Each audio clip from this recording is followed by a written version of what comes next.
Some stories don't invite you into their world. They quietly pull you beneath the surface, where every shadow feels alive, and every answer comes with a price. Falling Angel, by William Hjortsberg, is one of those rare novels. Inspired by his fascination with classic detective fiction, the supernatural, and the darkness hidden within ordinary lives, Hjortsberg blended noir and horror into a haunting mystery, unlike anything else. First published in 1978, the novel went on to captivate readers around the world, selling hundreds of thousands of copies and earning its place as a modern cult classic. Hjortsberg was already celebrated for his distinctive storytelling in works such as Grey Matters and Nevermore, but Falling Angel became his most enduring legacy, especially after its unforgettable 1987 film adaptation, Angel Heart. This is not a word-for-word reading of the novel, but a carefully crafted third-person retelling that brings its unforgettable journey to life. The visuals in this video are created using today's technology. They may not always perfectly match every scene from the story, but they are designed to help you visualize the world and atmosphere as you listen. As you follow this descent into mystery, you'll also discover fascinating facts about the book, its adaptation, and the hidden stories behind its creation along the way. The story begins.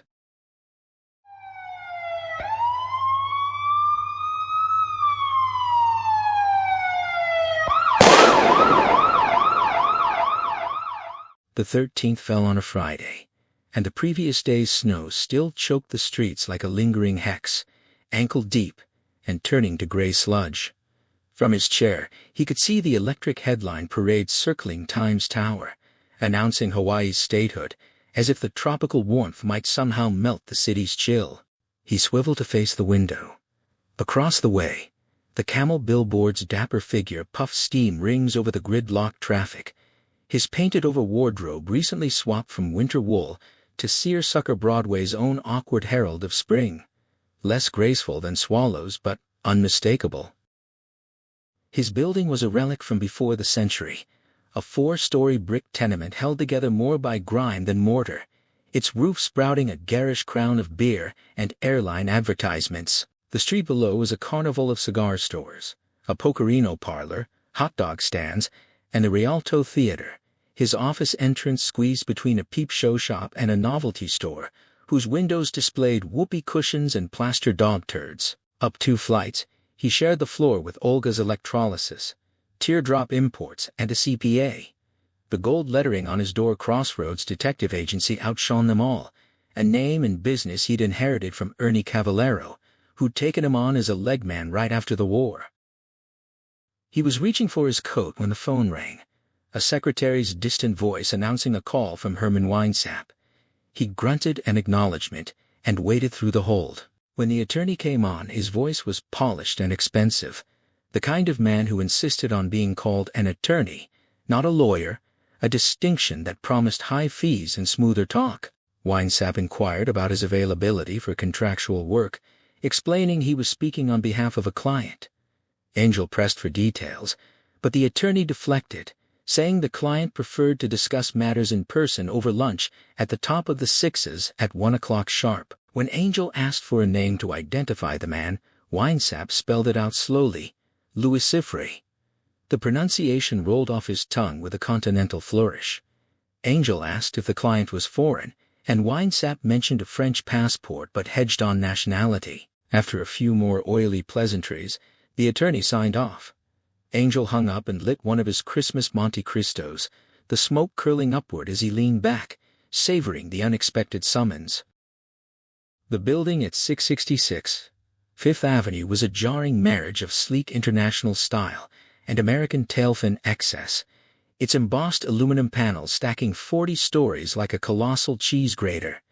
Inside, a lobby waterfall burbled without quite masking the sterility. He took an express elevator to the top, collected a numbered claim from the hat-check girl, and surveyed the view while the maitre d' sized him up with the clinical disdain of a meat inspector. Finding Siffre's name in the reservation book did little to thaw the man's frosty demeanor.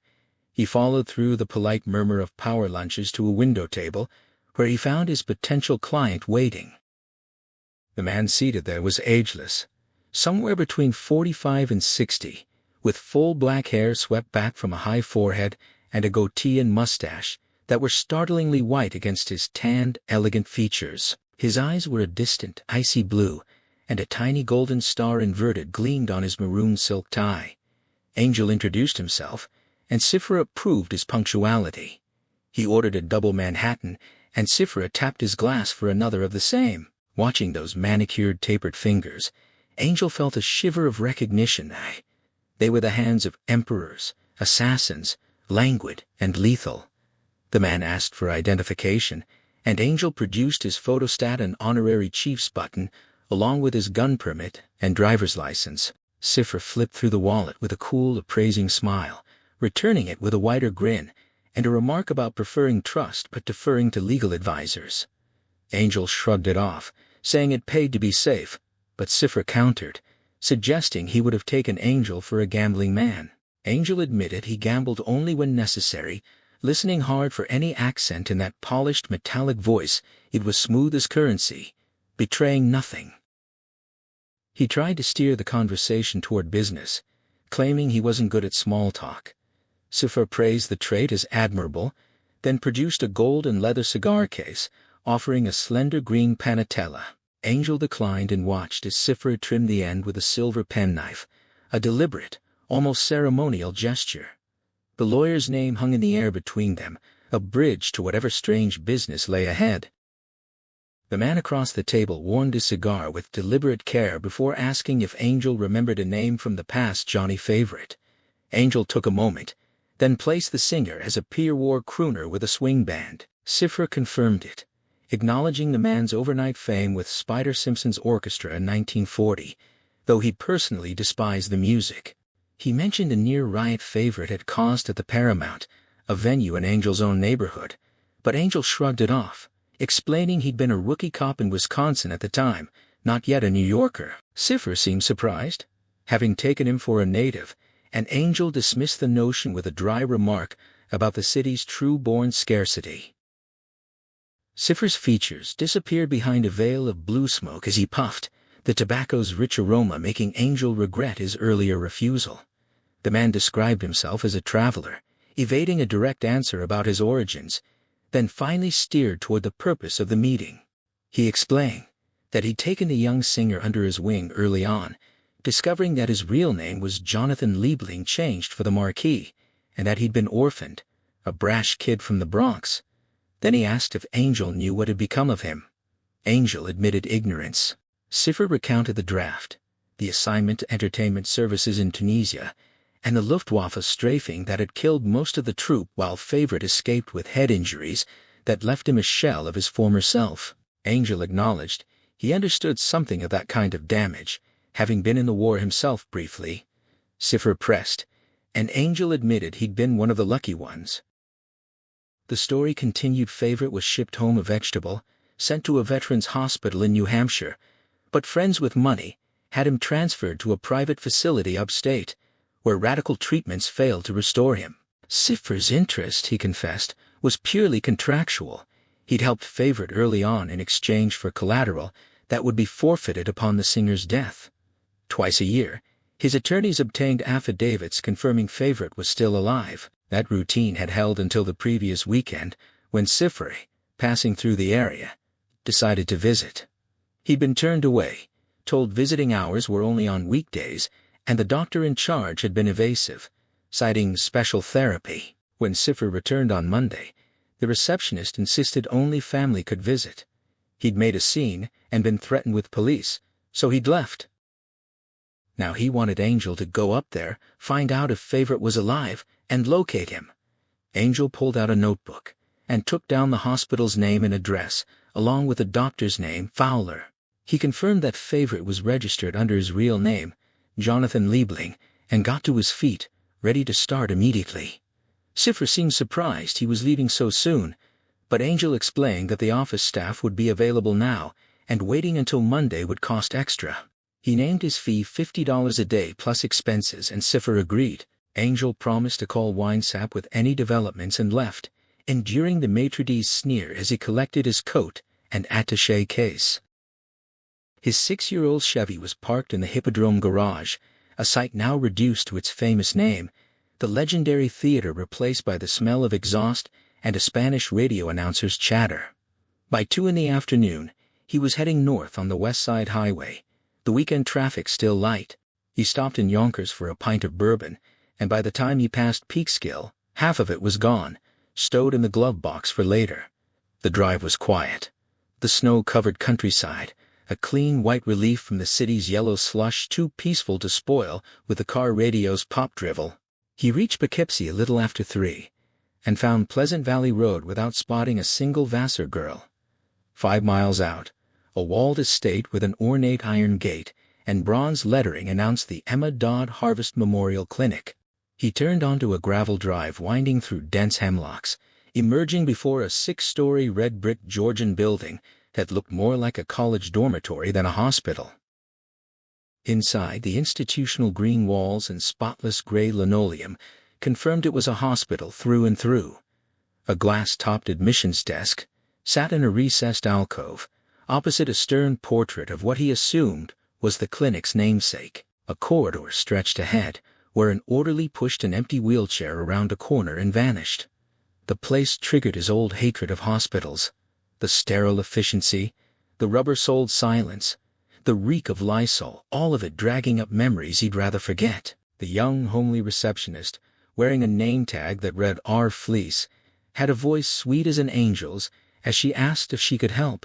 Andrew introduced himself as Andrew Conroy, a field worker for the National Institute of Health, and that his attack consisted of the glass desk sliding a dummy wallet with fake ID across the surface to have rigged it in the elevator fifth, swapping out the card in the window. The receptionist's watery eyes wavered behind thick lenses as she studied him with suspicion, clearly unimpressed by his wrinkled suit and soup-stained tie. But the expensive attaché case seemed to tip the scales, and she ventured a weak smile, asking if there was someone specific he needed to see. He leaned against the desk, sliding the dummy wallet back into his jacket, and explained that the Institute was conducting a survey of incurable trauma cases in private hospitals. He asked about Jonathan Liebling, promising confidentiality. She retreated to the inner office, pulled a file from a lower drawer, and returned with an open manila folder, sliding it across the glass. The record showed Liebling had been transferred to a VA hospital in Albany years ago. The date recorded is May 12, 1945. He jotted down the details and asked who the attending physician had been. She turned the folder to read the name Dr. Fowler and confirmed he was still on duty. He asked to speak with him, and she made an announcement over the intercom. While waiting, he made small talk about her weekend, learning she'd been away for her sister's wedding. Dr. Fowler appeared silently on crepe-soled shoes, a tall, stooped man in a rumpled brown suit several sizes too large, somewhere near 70, with pewter-colored hair. Miss Fleece introduced Angel as Mr. Conroy, and he repeated the N.I. story, expressing interest in Liebling. The doctor picked up the folder, his fingers trembling whether from palsy or nerves. Angel couldn't be sure. He spoke of the sad case, the lack of neural damage despite no response to treatment, and the decision to transfer him to Albany due to expense since he was a veteran entitled to lifetime care. When Angel asked if that's where he could be found, the doctor said he imagined so. If he was still alive. Angel thanked him and left, knowing from one look at the doctor's eyes that the story was a lie. He drove back into Poughkeepsie and stopped at a bar and grill. First, he called the VA hospital in Albany, and they confirmed what he already suspected: there had never been a transfer patient named Jonathan Liebling. He thanked them and hung up, then looked up Dr. Fowler's address and phone number, dialing without success. After a quick drink, he got directions to 419 South Kittredge Street, a classy part of town, according to the bartender, and drove there, passing a Victorian Gothic house with a turret and elaborate scrollwork, surrounded by lilac hedges. He parked around the corner and walked back, carrying his attaché case like an insurance salesman. The front door was locked, and he had no key to fit the old lock. He tried the side windows without success, then found a padlocked cellar door with a soft, rotting wooden frame. He used a jimmy from his case to pry off the hasp and descended into the dark, cobwebbed cellar, using his penlight to navigate past a coal furnace and up the stairs. The kitchen was a relic of an earlier era, with a tall gas range and a refrigerator whose motor sat on top like a hatbox. The place was tidy, breakfast dishes washed and stacked, the linoleum waxed, suggesting the doctor lived alone. He left his case on the oilcloth-covered table and cased the house. The dining room and parlor were unused, dust coating the dark, formal furniture. Upstairs, 2 bedrooms were empty. The smallest, with a single iron bed and oak dresser, was the doctor's. He searched the dresser and closet, finding nothing unusual, but in the bedside table he discovered a .455 caliber Webley Mark V revolver next to a small Bible, the sidearm of British officers in World War I, unloaded. In the bathroom, he found a sterilizer with needles and syringes, and a medicine cabinet with standard over-the-counter remedies. But the real prize was in the refrigerator, at least 20 50 cubic centimeter bottles of morphine on the same shelf as the milk and eggs, enough to keep a dozen junkies supplied for a month. The afternoon faded into evening as he chain-smoked in the dark, piling butts in an ashtray. Shortly before 7, headlights turned into the driveway and went out. He listened for footsteps but heard nothing until the key turned in the lock. The doctor switched on a light, revealing Angel's legs in the parlor, but he didn't seem to notice the smoke. He hung his coat and shuffled toward the kitchen, and Angel followed, leaning in the arched doorway. The doctor opened the refrigerator, and Angel spoke, asking if it was time for his evening fix. The doctor spun around, clutching a milk carton, demanding to know how he'd gotten in. Angel said through the mail slot and suggested they talk. The doctor protested, threatening to call the police about breaking and entering, but Angel countered by pointing out the morphine in the fridge and the drug paraphernalia in the bathroom. The doctor claimed he wasn't an addict, just an arthritis patient using mild analgesics, but Angel challenged him, saying the police would be interested in an Alline test. The doctor sagged in his chair, seeming to shrink, and asked what Angel wanted. He pressed on, demanding the same information he'd come for at the hospital, the truth about Jonathan Liebling. The doctor insisted he'd told everything, but Angel called him out, revealing he'd already checked with Albany. There'd never been any transfer. He pointed out the sloppiness of using a ballpoint pen on a chart dated 1945, long before such pens were common. The doctor groaned, his head dropping into his arms, admitting he'd known it was over the moment someone finally came asking questions after 15 years of silence. Angel lit his cigarette and pressed for Liebling's whereabouts, but the doctor claimed ignorance, saying some people had come one night long ago, put him in a car, and driven away. Angel expressed disbelief. Wasn't favorite supposed to be a vegetable? The doctor explained that he'd responded well to treatment, even playing table tennis, but had suffered from acute amnesia, knowing nothing of his past. He insisted he was someone else, and the strangers who took him meant nothing to him. Angel demanded details about these people. The doctor recalled 2 of them, a man and a woman. The woman stayed in the car, but the man he recognized. He'd made all the arrangements. His name was Edward Kelly, though the doctor couldn't verify its truth. Angel noted the name and asked about the arrangements. The doctor confessed he'd been paid $25,000 a fortune during the war to discharge Liebling without record, destroy evidence of his recovery, and maintain the pretense he was still a patient. It hadn't been difficult aside from Kelly and Liebling's agent. There were no visitors. The agent, he thought, was named Wagner, but he never knew about the arrangement. Angel asked if the hospital administration ever suspected, and the doctor explained he'd kept charts up to date, and Liebling's trust fund covered expenses, so no one questioned it. The only remaining task was filling out a legal affidavit every 6 months from a New York law firm, McIntosh, Winesap, and Spy, as Angel guessed. The doctor's eyes, haunted and tired, met Angel's as he defended his actions, insisting the money wasn't for himself. His wife had been dying of cancer, and the operation and a trip to the Bahamas had been paid for by the bribe, but she died anyway, within a year. You couldn't buy off paying, he said. Angel pressed for details about Liebling habits, appearance, anything, but the doctor claimed he couldn't remember. That Liebling had come to them after intensive facial surgery, his head swathed in bandages the entire stay, so he'd never seen his face. Angel touched his own nose, a wax prosthetic from his own war injury, and the doctor recognized it, noting that wax was no longer used for that procedure. Angel stood up, demanding more about Edward Kelly. The doctor deflected, saying it had been too long.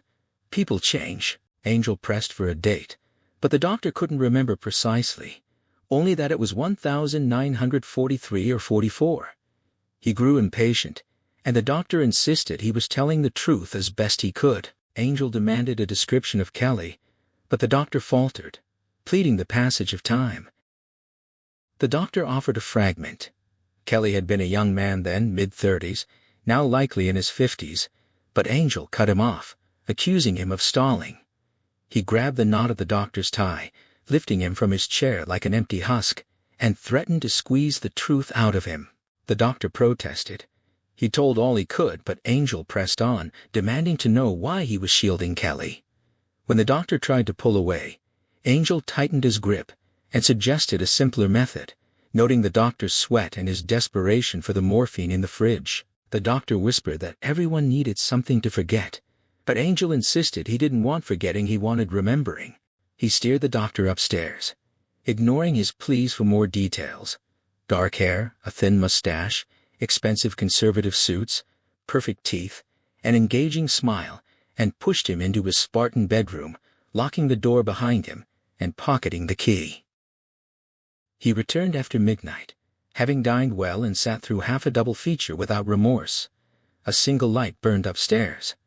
He let himself in, retrieved a bottle of morphine from the fridge, and climbed the stairs, calling out to the doctor as he fumbled for the key. When he opened the door, Dr. Fowler was propped against the pillows, still in his brown suit, clutching a framed photograph of a woman to his chest with one hand and holding the Webley Mark V in the other. He'd been shot through the right eye, thickened blood welled like ruby tears, and concussion had pushed the other eye halfway out of its socket. Angel touched the back of his cold hand, then put on latex gloves from his attaché case. Something felt wrong. Shooting yourself through the eye seemed an odd method, and he couldn't picture the doctor holding the revolver upside down as if administering eye drops. The door had been locked, and Angel had the key, so suicide seemed the only logical explanation, but the room looked too undisturbed. He picked up the leather-bound Bible, and an open box of cartridges tumbled out. The book was hollow, a dummy. He collected the bullets, put them back, and wiped the room with his handkerchief, cleaning the knob and key, leaving the door unlocked. He washed the ashtray and returned the morphine and milk to the fridge, wiping the kitchen and cellar banisters, though the damaged hasp on the cellar door was beyond his repair. Driving back to the city, he wrestled with guilt and unease. He'd hounded an old man to death, and locking him up with a gun had been a bad mistake. The doctor had more to tell. He replayed the scene in his mind, the body on the bed, the lamp burning, the Bible with bullets, the photograph clutched in the doctor's grip. Something was missing, a piece of the puzzle that wouldn't fit. He couldn't shake the feeling that it wasn't suicide, it was murder. Monday morning was fair and cold. The snow hauled away. After a swim at the Y, he drove to his office, buying a copy of the Poughkeepsie paper from the out-of-town newsstand. No mention of Dr. Fowler. He called Winesap's firm, and the secretary put him through. Winesap's voice was smooth as he asked what he could do. Angel mentioned he'd tried to reach him over the weekend, and that he couldn't find Sifri in the phone book. Winesap said Sifri was sitting across from him and put him on. Sifri's polished accent purred over the line as he expressed eagerness for news. Angel reported most of what he'd learned in Poughkeepsie, omitting the doctor's death. When he finished, there was heavy breathing on the other end, then Sifri muttered, "Incredible," through clenched teeth. Angel outlined 3 possibilities. Kelly and the girl wanted Favorite out of the way.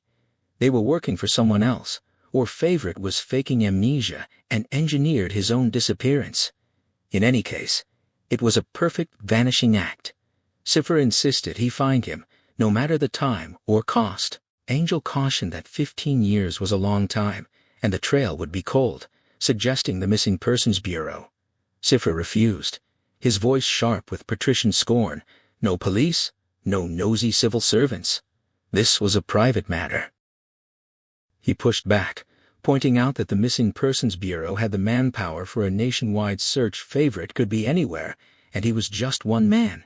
Cipher's tone sharpened, cutting through the excuses. Did he want the job or not? If not, he'd find someone else. Angel assured him he was interested, but it wouldn't be fair to understate the difficulty. Cipher seemed to appreciate his honesty, and after a pause to light a cigar, his voice mellowed. He instructed Angel to start immediately, leaving the approach up to him, with discretion as the key. Angel promised to be as discreet as a father confessor, and Cipher agreed to have his attorney send a $500 advance check. Angel thanked him and hung up, resisting the urge to crack the office bottle and lighting a cigar instead. Drinking before lunch was bad luck. He called Walt Wrigler, a reporter friend at the Times, and asked what he could dig up on Johnny Favorite. Walt was skeptical at first, joking about Bing Crosby's backup singers, but agreed to check the morgue files. He said he'd have something in 5 or 10 minutes. Angel finished his cigar while sorting the morning mail, then closed up and walked to the Times building on 43rd Street.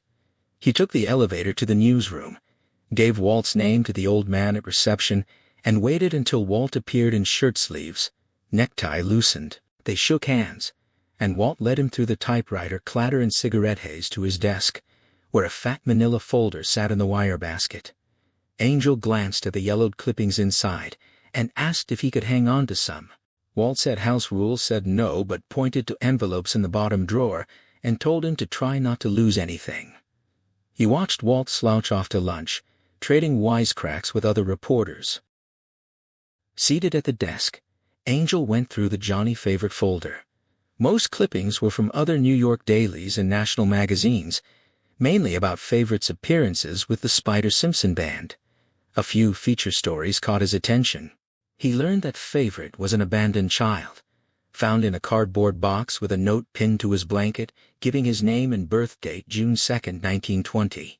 He'd spent his first months at the Foundling Hospital, then was raised in a Bronx orphanage on his own at 16, working as a busboy and within a year playing piano and singing in upstate roadhouses. Spider-Simpson discovered him in 1938, and by 1940 he was headlining with a 15-piece orchestra, setting an attendance record at the Paramount that wasn't equaled until Sinatra. In 1941, his record sold over 5 million copies, and his income topped $750,000. There were stories about his injury in Tunisia, with one reporting him presumed dead, but nothing about his hospitalization or return to the States. He sorted through the material, keeping 2 photos, a studio glossy of Favorite in a tuxedo, his hair pomaded into a frozen wave, with the agent's name and address rubber-stamped on the back, Warren Wagner, theatrical representative, in the Brill Building, and a glossy of the Spider-Simpson Orchestra in 1940, with Favorite standing to one side like a choir boy, the sidemen's names written beside them. He borrowed 3 other items: a life photo from Dickie Wells' bar in Harlem, showing Favorite leaning against a baby grand, singing along with a Negro piano player named Edison Toots, sweet a downbeat piece about Favorite's superstitions, claiming he visited a Coney Island gypsy fortune-teller named Madame Zora once a week, and a Walter Winchell column from November 20th, 1942, announcing that Favorite was breaking off his 2-year engagement to Margaret Krusmark, daughter of shipping millionaire Ethan Krusmark. He shuffled everything into a manila envelope and, on a hunch, called the Brill Building number on the back of the glossy. A perky female voice answered, and he made an appointment to see Mr. Wagner at noon, despite the secretary's warning that he had a luncheon engagement at 12:30 and could only spare a few minutes. Angel said he'd take them. He walked up Broadway, recalling the first time he'd seen Times Square on New Year's Eve 1943, fresh from the Army hospital with a new face and nothing but loose change. Someone had lifted his wallet that night, taking everything: driver's license, discharge papers, dog tags, and as he stood in the crowd surrounded by the electric spectacle, he felt his past sloughing away like a shed snakeskin. He had no identification, no money, no place to live, only the certainty that he was heading downtown. It took an hour to reach the center of the square, where he watched the golden ball drop, and later saw the lights in the Crossroads office, a hunch that led him to Ernie Cavallero and a job he'd never left. Now, the nude statues that had bookended the Bon-Close waterfall were gone, replaced by giant Pepsi bottles, and he wondered if the plaster originals were still trapped inside, like caterpillars and chrysalides. Outside the Brill building, a tramp in a tattered army greatcoat paced and muttered obscenities. He checked the directory, found Warren Wagner Associates among the song pluggers and promoters, and took the creaking elevator to the 8th floor. The office was a warren of cubicles. The receptionist, a brassy platinum blonde with green fingernails and a tight pink Angora sweater, asked if he was Mr. Angel. He produced a dummy card identifying him as a representative of Occidental Life and Casualty. She told him to wait and knocked on a door marked private. While she was inside, he scanned the walls, finding the same 8x10 glossy of Johnny Favorite he carried in his envelope, flanked by photos of a female ventriloquist and a fat clarinet player. The receptionist returned and ushered him in. The inner office was cramped, dominated by a cigarette-scarred desk, where a young man with rust-colored hair and horn-rimmed glasses was shaving with an electric razor. He held up his hand for 5 minutes. When he finished, Angel asked if he was Mr. Wagner, and the young man confirmed it. Warren Wagner, Jr., his father, the original agent, had been dead 4 years. Angel explained that Jonathan Liebling was named as a beneficiary in a policy, and he needed to locate him. The kid laughed, finding it hilarious. Favorite was a turnip in a nut house upstate, a vegetable for nearly 20 years. He went on to explain that his father had sunk everything into buying Favorite's contract from Spider Simpson, only to have the singer drafted at the height of his career. The Army sent $1 million property to North Africa and shipped back a sack of potatoes. His father never got over it, hoping for a comeback that never came. Angel asked for the hospital's address, and the kid told him to ask his secretary. He thanked him and left, having the receptionist write down the address of the Emma Dodd Harvest Memorial Clinic. He asked if she'd ever been to Poughkeepsie, and she admitted she'd never even been to the Bronx. He suggested she try a zoo sometime, and left with the image of her open red mouth and wad of gum. 2 bars faced Broadway at the ground level of the Brill building. On one side, Jack Dempsey's drew the boxing crowd. On the other, the Turf, its facade made of blue mirrors that promised a cool retreat, served as a regular haunt for musicians and songwriters. Inside, however, it was just another ordinary bar. Harry Angel made his way around the room and found Kenny Pomeroy right where he expected him, a fixture at the Turf's bar. Kenny was a balding, heavy-set man with a bulbous nose and multiple chins, dressed in a houndstooth jacket and sporting a star sapphire ring. Harry slid onto the stool next to him, greeting him quietly and noting the empty glass in front of the old accompanist. He offered to buy Kenny a refill, then signaled the bartender for a Manhattan for himself and another round for his acquaintance. They exchanged small talk about old times, but Harry eventually steered the conversation toward his current work, asking if Kenny could help him with a job. When he mentioned Johnny Favorite's name, Kenny reacted with surprise, as though Harry had invoked a distant memory. Kenny admitted he'd never known the singer personally, only catching his act a few times before the war, the last at a club in Trenton. Harry pressed further, asking if Kenny had seen him anywhere in the past 15 years, and Kenny dismissed the possibility with a laugh, assuming Favorite was dead. Harry corrected him, explaining the man was in a hospital upstate. Kenny pointed out that being institutionalized hardly made him visible around town. Harry then slid a photograph of the Spider Simpson Orchestra across the bar and asked Kenny to identify the band later. Kenny confirmed that Simpson was the drummer and shared what he knew of his current whereabouts: studio work on the West Coast, reachable through a contact in the Capitol building. Harry jotted down the name. He then asked about the other sidemen. Kenny recognized the trombonist, Red Diffendorf, now playing with Lawrence Welk, but couldn't place most of the others beyond recalling their names from the business. He suggested Harry ask around or call the musicians' union. When Harry inquired about a black piano player named Edison Sweet, Kenny's face lit up with recognition.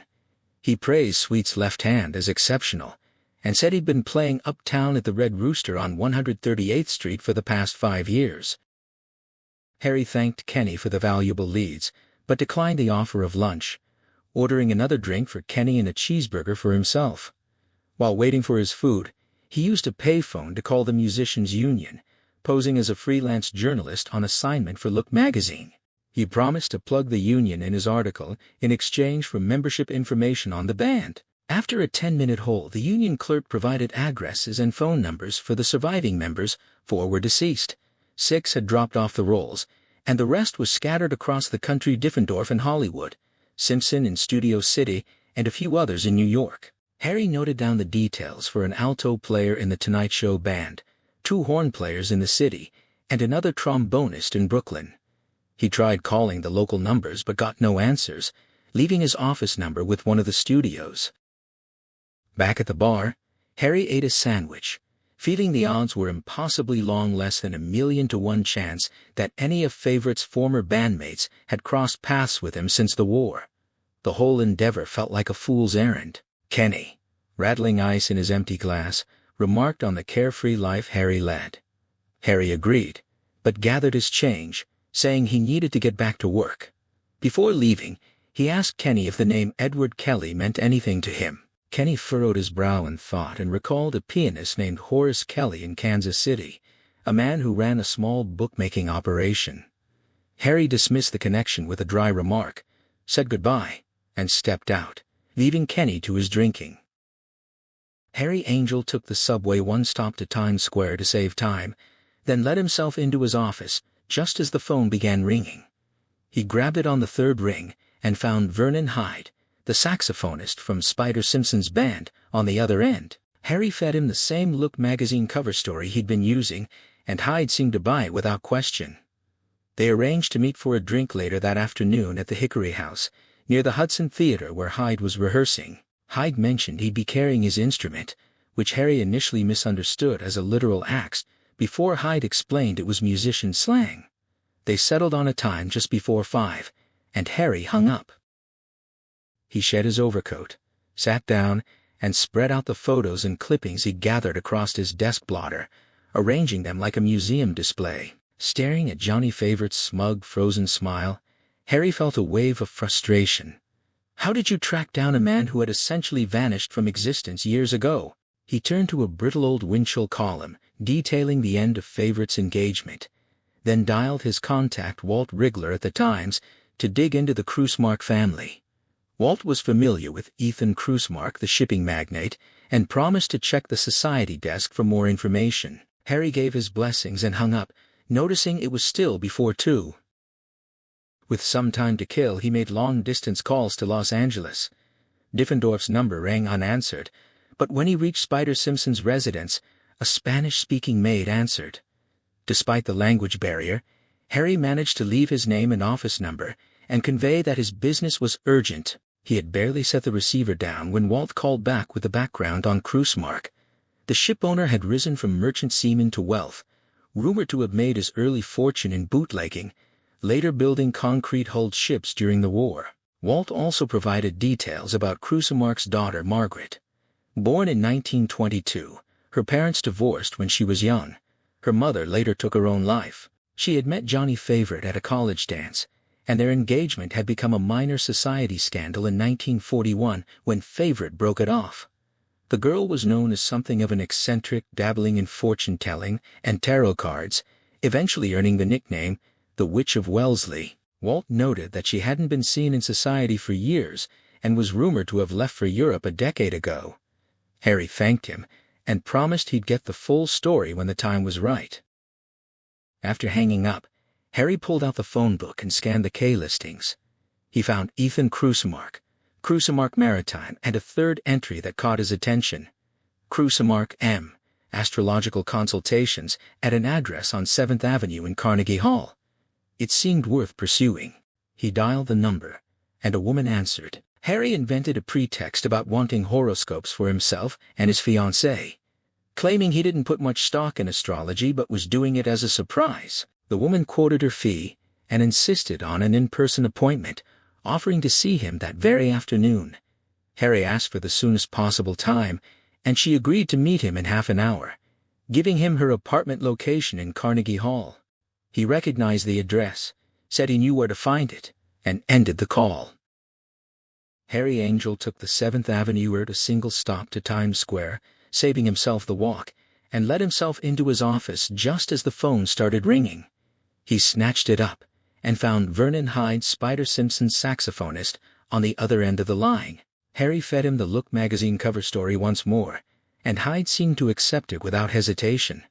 They arranged to meet at the Hickory House near Hyde's rehearsal studio, settling on a time shortly before 5. Hyde mentioned he'd be carrying his instrument, and when Harry made a dry joke about a man with an axe standing out in a crowd, Hyde quickly corrected him, explaining the slang. Harry acknowledged the misunderstanding, and they ended the call.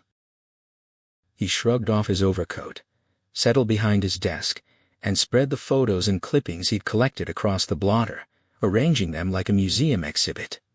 He stared at Johnny Favorite's smug, frozen smile until it began to grate on him, a wave of frustration washing over him. How did you track down a man who had essentially erased himself from existence years ago? Harry turned to an aged Winchell column, brittle as parchment, detailing the end of Favorite's engagement. He then dialed Walt Wrigler at the Times, asking for whatever information Walt could dig up on Ethan Krusmark, the shipping magnate, particularly regarding his daughter's broken engagement to Favorite. Walt promised to check the society desk and call back. Harry hung up, noting the time was still shy of 2 o'clock. While waiting, he placed long-distance calls to Los Angeles. Diffendorf's number went unanswered, but he reached Spider Simpson's residence and spoke to a Spanish-speaking maid. Despite the language barrier, Harry managed to leave his name and office number, conveying that his business was urgent. Scarcely had he set the receiver down when Walt called back with a full briefing. Krusmark had risen from merchant seaman to wealth, rumored to have made his early fortune in bootlegging, later building concrete-hulled ships during the war despite accusations of inferior construction. His daughter, Margaret, born in 1922, had endured her parents' divorce and her mother's subsequent suicide. She had met Favorite at a college dance, and their engagement had become a minor society scandal when Favorite broke it off in 1941. The girl was known as an eccentric, dabbling in fortune-telling and tarot cards, earning the nickname the Witch of Wellesley. She hadn't been seen in society for years and was rumored to have left for Europe a decade ago. Harry thanked Walt and promised him the full story when the time was right. After hanging up, Harry pulled out the phone book and scanned the K-listings. He found Ethan Krusmark's residence and business, and a third entry that caught his attention: Krus, Mark M., astrological consultations, at an address on 7th Avenue in Carnegie Hall. It seemed worth pursuing. He dialed the number, and a woman answered.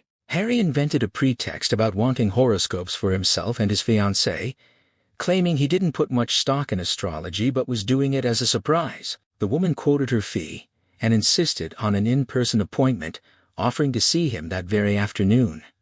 Harry asked for the soonest possible time, and she agreed to meet him in half an hour, giving him her apartment location in Carnegie Hall. He recognized the address, said he knew where to find it, and ended the call. The realization that he had been led on a wild goose chase struck him with the hollow force of a deflating dream. She had given him nothing, and he understood now that he had been played for a fool from the moment he walked in. Still, he pressed on, asking about her sister, though he already knew Maggie was long gone and out of reach, his question a mere thread of a performance he was already tired of wearing. She answered with a dismissive wave, confirming her twin had been in Paris for over a decade, and turned the conversation back on him with a query about the brother he'd fabricated. The whole charade felt like a dead skin hanging around him, and he answered with a flat, invented name, feeling the lie dry on his lips. She found no memory of it, passing it off as just one of many from Maggie's crowded past, and shifted to her purpose, reaching for her tools to begin his chart. He feigned enthusiasm, pulling out a cigarette as a prop, but she stopped him with a gesture of distaste, claiming an allergy, and he tucked the cigarette away, playing along. She recited his stated birth date and began to unravel a profile, describing him as a natural-born actor who shifted identities with ease, a man who pursued truth, yet was fluent in lies. She spoke of his dark side, his constant doubt and capacity for cruelty, his methodical nature at war with his intuition, and even his preference for young, dark-haired women. He acknowledged her accuracy, knowing she had hit every mark, but the truth of it was a cold comfort. She was reading the stars for Johnny Favorite, not him. The last thread of his amusement faded when she grew serious, her voice dropping as she studied her notes. She warned him of imminent danger, tying him to a recent death and a connection to the medical profession, even hinting that he might soon find himself in a hospital. He felt a cold, invisible grip tighten around his heart, his mouth going dry as he wondered how this stranger could know so much. He deflected by asking about the ornament at her throat, and she touched the golden pentacle, calling it a simple charm. He thought of Dr. Fowler, and the ring that had vanished from his finger, a talisman that had offered no protection at all. She pressed on, demanding more details about his invented fiancée and his own birthplace, and he fed her more fabrications, his mind already racing toward escape. With a glance at his watch, he rose, and she rose with him, the interaction ending with a hollow exchange of thanks and a promise of a chart to come. As he left and lit his cigarette in the bracing March air, he tried to shake the nameless dread that clung to him, telling himself it was all a con, a cheap trick of the tongue. He walked through the faded landscape of 52nd Street, past the ghosts of jazz clubs and the lingering whores, and found refuge in the quiet, dim bar of the Hickory House, where he nursed a whiskey sour and waited for his meeting. The saxophone player arrived and he waved him over, the man's twisted grin and casual bearing a welcome relief from the afternoon's unease. They exchanged pleasantries, and he clarified his true interest, watching as the musician's smile curdled into a frown at the mention of Johnny Favorite, the man he so clearly despised. He pressed on, asking what he had been like, and was met with a bitter accusation that the singer had betrayed the band leader who had discovered him. The saxophonist didn't hold back, spitting out his contempt for Favorite, with a bitter comparison that branded him a traitor to the man who had discovered him. He explained the singer's debt to Spider Simpson, the percentage of the gate he had taken, and the contract still unfulfilled when he walked away, leaving the band with cancelled bookings and a hole in their schedule. He jotted down notes, pretending to record the details, and asked if Favorite had ever reached out to any of his old bandmates, only to be met with a blunt question about whether ghosts walked. The saxophonist was convinced the singer had been killed in the war. He pressed on, mentioning the story he'd heard about Favorite being hospitalized upstate, and the saxophonist dismissed it with a shrug, clinging to his belief that the man was dead. Moving on, he asked about the singer's reputation for superstition, and the musician's twisted smile returned as he recalled a road trip prank where they hired a woman to pose as a palm reader, telling Favorite he would catch a venereal disease, a warning that kept him celibate for the rest of the tour. He asked about the society girlfriend who read fortunes, but the saxophonist admitted he had never met her, their paths having rarely crossed. The conversation shifted to the band's segregation, the saxophonist acknowledging they were all white musicians, though he pointed out that Duke Ellington hadn't broken the color line either. He followed up, asking about after-hours sessions, and the musician's crooked smile softened at the memory of jamming with Basie's band, but Favorite had never been part of those gatherings. He had a distinct distaste for black people, viewing them as bad luck. The saxophonist recalled that the only black person Favorite had any connection to was a pianist named Toots Sweet, though he dismissed it, suggesting the singer might have asked him to shine his shoes at best. He asked if the singer had ever been close to anyone in the band, and the saxophonist shook his head, describing Favorite as a loner who used charm as a shield, joking and smiling without ever letting anyone in. When he pressed further about the singer's private life, the musician admitted he had only ever seen him on stage or traveling, and suggested Spider Simpson would be the only one who might know more. He agreed, mentioning he had the bandleader's number, but hadn't reached him yet, and offered another round. They spent the next hour trading old stories about 52nd Street, the singer's name never coming up again. Later, after a steak dinner and a cigar, he drove uptown through Central Park, leaving the familiar city behind for the tenements and shadowed streets of Harlem. He found a parking spot near the Red Rooster, dodging a street vendor's attempt to sell him a watch, and made his way inside. The club was plush and dark, the tables crowded with well-dressed patrons, and he settled at the bar with a snifter of brandy, watching the piano player's back as the trio played a blues. The music was rich and mournful, the pianist's left hand working the keys with a thunderous grace, and the singer's voice carried a bittersweet lament through verses about voodoo blues and the power of spirits, weaving a tale of a mambo caught in a dangerous spell. The song wound to a close with a final mournful note, and the musicians let the silence hang for a moment before breaking into laughter and chatter, wiping the sweat from their faces. He signaled the bartender to buy them a round, and the sidemen accepted their drinks with a quick, appraising glance before melting into the crowd. The piano player settled at the end of the bar, his large head resting against the wall, and he made his way over, offering a compliment.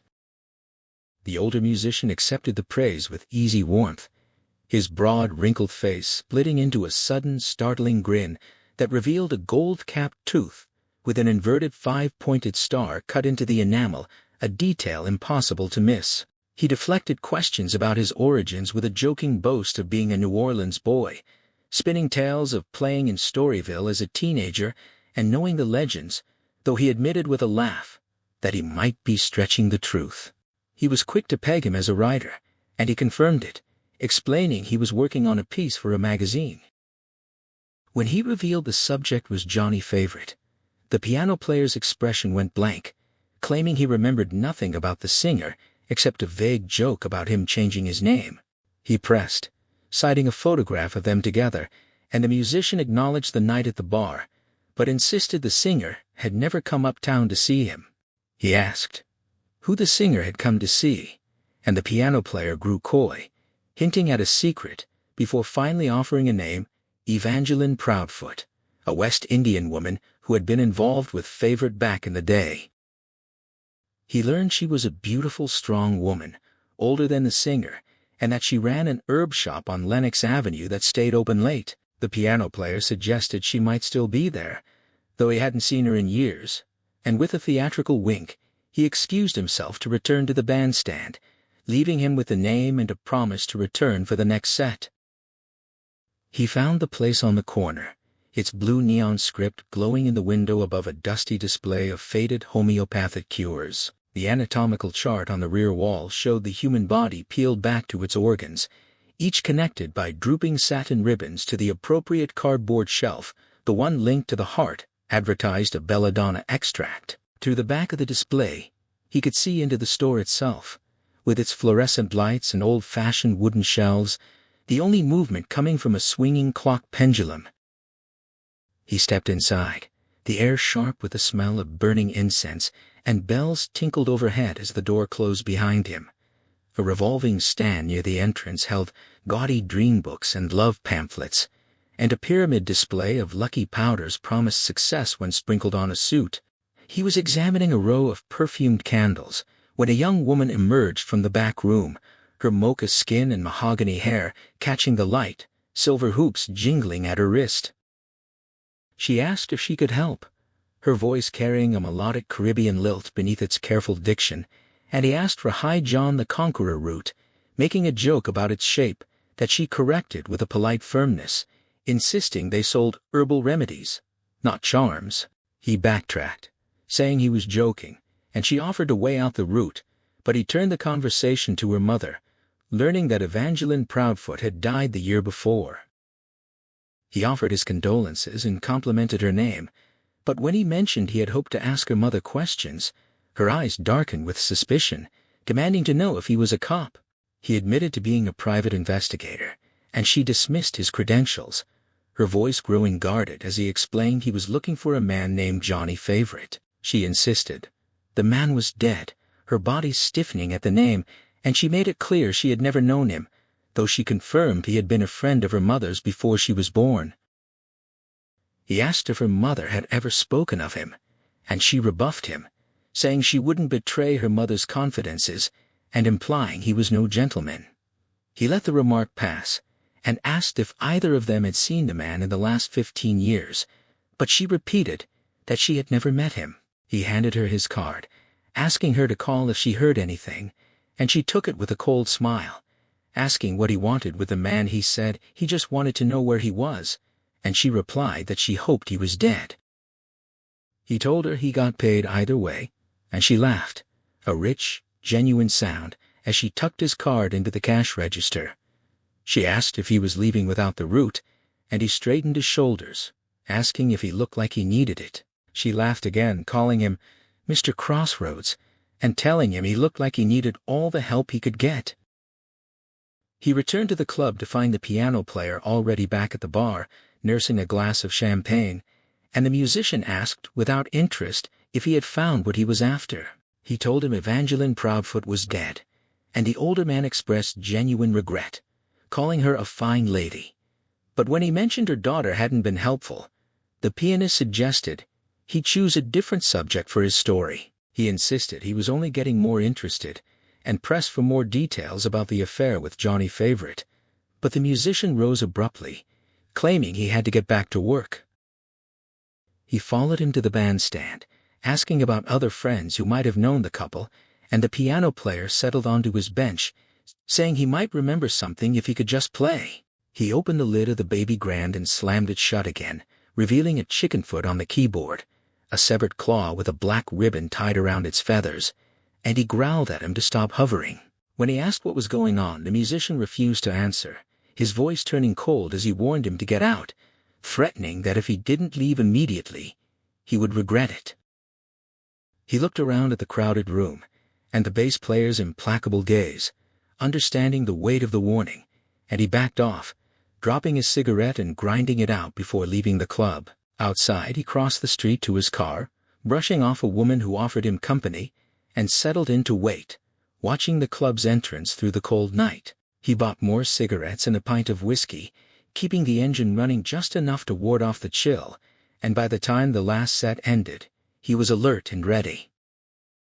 The piano player emerged with a guitarist, hailing a cab that made a U-turn and headed back up the avenue, and he followed at a careful distance, leaving his lights off until he was sure of their route. The cab stopped at a housing project, and the musician went inside briefly, returning with a red plaid bag before the cab continued downtown. He followed to the edge of Central Park, watching as the piano player paid the driver and disappeared into the darkness of the park, his shadow swallowed by the silent trees. He tracked the musician through the park, keeping to the shadows, as the man hurried along the edge of the mere and under the bridge, heading toward the most remote section of the park. The path led into a deep ravine, dark and still, and he nearly lost him until the sound of drums guided him forward. Candlelight flickered in the underbrush, and he took cover behind a large rock, counting 15 figures in the dim glow, 3 drummers beating out a rhythmic pulse, while a young woman in a white dress traced intricate flower designs on the ground around a circular pit. As she turned, he recognized her as the daughter from the herb shop, her face illuminated by the candlelight. The onlookers swayed and chanted, shaking rattles and clashing iron clappers, and the piano player joined in with maracas, his empty bag at his feet. The young woman danced barefoot despite the cold, her movements growing more frantic as she completed the design, and soon the whole crowd was caught up in the throbbing spell, their eyes rolling back, bodies rubbing together in an ecstatic trance. He crept closer as the drums grew more insistent, the rhythm feverish and hypnotic, and the young woman reached into a basket, pulling out a leg-bound rooster. She rubbed the bird against her breasts as she danced, weaving through the crowd, and at a piercing cock-crow, the drums fell silent. With a deft turn of a razor, she cut the bird's throat, its blood spouting into the pit, and the dancers moaned as it thrashed and died. She placed the drained bird by the pit, and the congregation stepped forward to drop offerings, coins, corn, fruit, and even a bottle of Coca-Cola into the hole. She hung the limp rooster from a tree branch, and the group began to disperse, shaking hands in a ritual circle before melting into the darkness. He followed the piano player and the young woman as they parted ways, and he made a quick decision to tail the musician, racing through the park and across the street to his car. He sped uptown through the empty streets, arriving at the housing project ahead of him, and picked the front door lock with his penknife before climbing to the 3rd floor. He settled on the steps to wait, and when the musician arrived, huffing up the stairs, He caught him from behind as he unlocked his door, shoving him inside and closing them in together. The old man stumbled to his feet, pulling a straight razor from his pocket, but he disarmed him with a quick, brutal move, sending him to the ground and kicking the weapon away. The musician sat clutching his belly, admitting he knew he was no writer, and he pressed him for information about Johnny Favorite. The man groaned, claiming he was hurt, and he helped him onto an ottoman before asking about the ceremony in the park, demanding to know what was going on. The musician confessed it was obeah, voodoo, and explained that the young woman was a mambo, a priestess who had been initiated as a child, taking over from her mother when she fell ill. He asked if Johnny Favorite had been involved, and the man admitted the singer had been running with the mambo, but when he pressed further about the meetings, the musician grew defensive, refusing to answer directly. He pressed on, asking if Favorite had attended the ceremonies, and the old man's eyes darted away, his silence speaking volumes. The old musician admitted Favorite had been deeply involved, an initiate who hadn't yet been baptized, a Hunsi Bosel, and he confirmed he himself was a Hunsi Konzo, having been baptized long ago. But when pressed on when he had last seen Favorite at a ceremony, he insisted he hadn't seen him since before the war. He asked about the chicken foot left in the piano, and the musician explained it was a warning that he talked too much, though he wouldn't say if it was specifically about Favorite. He threatened the old man, cracking his knuckles to emphasize his point, and the musician's fear was plain as he repeated that he had told the truth. He hadn't seen Favorite in 15 years, and Evangeline Proudfoot had only mentioned him once years ago when a professor came asking about voodoo, and she had dismissed the idea, saying that even if Favorite were alive and powerful, it didn't mean she'd open the door to every curious white person. He asked about the inverted star on the musician's tooth, and the man grimaced, saying it was so people would know he was black, and when he pressed why it was upside down, the musician simply said it looked nicer that way. He left his card and told the man to call if he heard anything, and the musician grumbled that he had enough troubles already. He walked out into the dawn, dropping the confiscated razor into a garbage can, and headed home to catch a few hours of sleep, though his dreams were plagued by vivid nightmares of the ceremony, the blood, the drowning dancers, and a chase that ended in a giant seashell where he found himself grappling with a mirror image of himself, its face melting into shapeless pulp as he woke screaming. After a hot shower, he read about Dr. Fowler's death in the paper, the article reporting it as suicide with no mention of the morphine or the missing ring.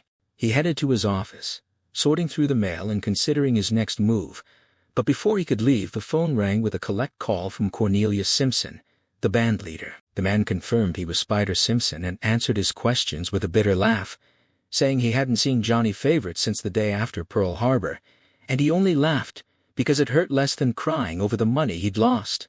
He explained he was working on a story about forgotten vocalists, and the band later dismissed Favorite's fans as strangers. When he asked about Favorite's affair with a West Indian woman, the band leader claimed he knew nothing about it, and when he mentioned Favorite's involvement in voodoo, the band leader said it figured, describing Favorite as a weirdo who was always into something strange. The band leader on the other end of the line readily offered up a strange memory of the man Angel was hunting. He recalled a time on the road when he'd come across Favorite on a hotel roof, wielding a net to catch pigeons like some cartoon animal catcher. Later that night, he'd found the singer in his room, the bird splayed open on a table, its insides being prodded with a pencil. When pressed for an explanation, Favorite had used an unfamiliar scholarly term before clarifying in plain English that he was practicing an ancient Roman method of divination. The band leader laughed it off, adding that it was just one of many peculiar interests, tea leaves, palmistry, yoga, and mentioned a heavy gold ring Favorite wore etched with Hebrew characters despite not being Jewish. When asked to categorize the man's beliefs, the band leader could only guess at something like Rosicrucianism, then offered another detail. Favorite carried a human skull in his suitcase, which he claimed came from a multiple murderer's grave and granted him power. He admitted it could have been an elaborate act, but noted Favorite would stare at it for hours before a show, making it a convincing one. Angel steered the conversation toward Favorite's former fiancée. The band leader confirmed he'd met the society heiress a few times, recalling her as quiet and pretty, the type who communicated more with her eyes than her words. He'd heard she was a fortune teller, though she'd never offered to read his. He had no idea why the engagement had ended. When Angel asked for any living friends or contacts of Favorites, the band leader insisted there were none, aside from the macabre relic in his suitcase. The name Edward Kelly drew only a vague recollection of a different musician in Kansas City from years before. Angel thanked him for the help and ended the call. He drove north, navigating potholes on the West Side Highway before heading east through Harlem. The neon sign for Proudfoot Pharmaceuticals was dark, and a closed sign was taped to the door. From a phone in a nearby diner, he checked for a listing for Epiphany Proudfoot, finding none, and tried the store's number with no answer. He then looked up Edison Suite's address, dialed only the first few digits before hanging up, and drove to his building on 152nd Street, deciding a surprise visit was the better approach. At the entrance, he helped a young mother juggling her groceries and crying children, holding her bag while she unlocked the front door.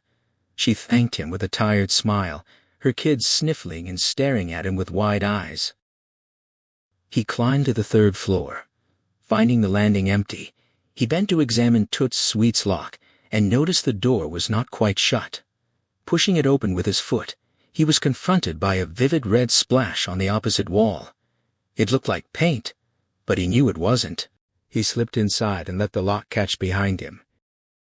The apartment was a wrecked, furniture overturned, a rug wrinkled, a shelf of pots knocked over, and a bent curtain rod with sagging drapes. The television was still on, showing a soap opera, but the kitchen was tidy, with a cold cup of coffee sitting on the table. He avoided touching anything. Down a short hall, he put on surgical gloves before opening the bedroom door. Toots' suite lay on the bed, tied to the posts, his body bruised and covered by a blood-soaked robe.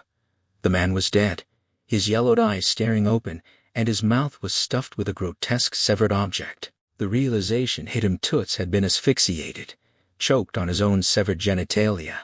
The sounds of children playing outside drifted up from the courtyard. On the wall above the bed, childlike symbols had been painted in blood stars, spirals, and zigzag lines. 3 of the stars were 5-pointed and inverted. He felt a grim recognition of an emerging pattern. Against his better judgment, he briefly searched the dresser and closet, finding nothing useful. He closed the bedroom door on the corpse, his mouth dry with revulsion. He considered searching the living room, but was wary of leaving footprints in the scattered debris. His business card was no longer on the TV. He hadn't found it in the search, and a fresh bag in the kitchen suggested the trash was taken out, possibly with his card inside. At the front door, he checked the peephole before slipping out, leaving the door ajar as he'd found it. He peeled off his gloves and tucked them away. Pausing on the landing, he listened for any sound from below but heard nothing. He descended the stairs without encountering anyone. Outside, only a group of children playing hopscotch in the courtyard were there to see him pass, and they didn't look up. 3 quick drinks in a dim neighborhood bar steadied his nerves and sharpened his thoughts. He sat with his back to the television, turning over the grim facts. 2 men dead now, both connected to Johnny Favorite, both marked with a 5-pointed star. He wondered if Toots' suite's golden tooth was gone, like the ring from the doctor's finger, but he didn't have the stomach to go back and confirm it. He tried to convince himself the stars were merely a coincidence, a common enough design, and that it was pure chance. A drug-addicted doctor and an aging blues pianist both knew the same man, but in his gut, he felt the threads pulling together into something vast and ominous. He swept his change off the wet bar and got back to work for Louis Siffre. The drive out to Coney Island offered a welcome respite. Traffic was light, and he made good time through the Battery Tunnel.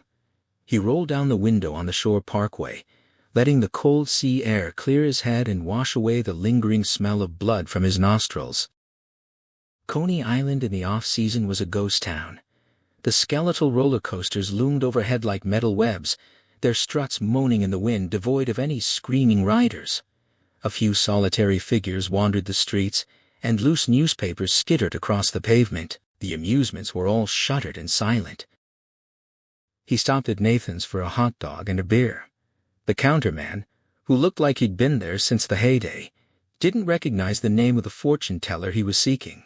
He offered to answer questions about the Staten Island ferry instead, having worked that route for years, but his reason for quitting an inability to swim and a fear of drowning didn't get him any closer to his target. He walked the Bowery, a circus midway of silent, locked-up attractions. He knew the gypsy community was insular, and secretive direct questions would get him nowhere. He would have to do it the hard way, footwork, knocking on doors until he found someone willing to talk. Danny Dreenan came to mind. A retired con man, Danny ran a dilapidated wax museum near the corner of 13th Street. Angel had helped him out years ago, and Danny still owed him a favor. The museum's lurid signs promised a hall of presidents and 50 famous murders, including the assassinations and the Dillinger morgue shot. A henna-haired woman in the ticket booth, ancient and absorbed in a game of solitaire, directed him to the back. The museum smelled of mildew and decay. The wax figures inside were crude and lifeless, standing at attention like an army of cigar store Indians. He passed through the Hall of Presidents, uniformed in vaudeville discards, then into a maze of murder tableaux, all the famous cases, frozen in oceans of red paint. He found Danny Dreenan in the back, kneeling inside a display window, working on a new scene depicting the barbershop slaying of Albert Anastasia. Danny was a small, nervous man with a hamster's expression and a rapid blink. He emerged from his work to greet Angel, showing off his latest masterpiece. Angel correctly guessed the victim, and Danny was pleased, mentioning the hotel where the killing took place and the publicity it brought. He offered to show Angel a display of another historic mob hit, but Angel declined. He'd seen enough real violence. Danny admitted he knew why Angel was there, and that he didn't have direct knowledge of the fortune-teller he was looking for, as he'd been running a scam in Florida during those years. He suggested. Angel asked the old-timers at a freak show on 10th Street, a place called Walter's Congress of Wonders, run by a heavily tattooed man named Haggerty. The performers there were semi-retired, not traveling with the circus, and they'd be the ones most likely to remember the old Coney Island crowd. Danny had pointed him in the right direction. The building on 10th Street had the authentic look of an old-time carnival midway, its front festooned with bunting and adorned with large primitive paintings of the exhibits. The crude canvases depicted human oddities with an innocence that felt crueler than any mockery. A sign in the empty ticket booth announced it was only open on weekends, but he ducked under the chain across the doorway and went inside. The only light came from a grimy skylight, illuminating rows of flag-draped platforms along the walls. The air was thick with the smell of sweat and sadness. At the far end, a line of light showed under a closed door. He knocked and was told to enter. He stepped into a large, bare room made homely by sagging couches and faded circus posters. The fat lady filled one couch, and a woman with a curling black beard sat over a jigsaw puzzle. Under a dusty lamp, 4 oddly shaped people played draw poker. A man with no limbs perched on a cushion, a giant whose fingers made the cards look like stamps, a man with skin like cracked leather, and the tattooed figure he was looking for, though the colors were now faded. He introduced himself, mentioning Danny Dreenan as his reference, and the tattooed man Haggerty acknowledged the name with gruff familiarity. He was offered a seat and explained he was looking for a fortune-teller from before the war. The others couldn't place her, though one remembered a different reader who had long since married and moved away. When he admitted he was a detective, he was met with a mix of suspicion and grudging acceptance. It was the fat lady who spoke up. In her delicate melodic voice, she revealed that the fortune-teller was no more a gypsy than he was, and that she had vanished in the spring of '42 without a word. They'd known each other casually, sharing coffee and small talk. When he asked about Johnny Favorite, she recalled the singer as a favorite of hers, and remembered hearing he'd consulted the fortune-teller, but the woman had never confirmed it. She suggested he talk to the old shill who used to work with her, a man named Paul Boltz, who was still around as a watchman at Steeplechase Park. The boardwalk was empty. the beach dotted only with a few scavengers hunting for discarded bottles. The Atlantic stretched out like cast iron, its surf crashing against the breakwater in a cold leaden spray. Steeplechase Park loomed before him, dominated by the skeletal parachute jump from the World's Fair.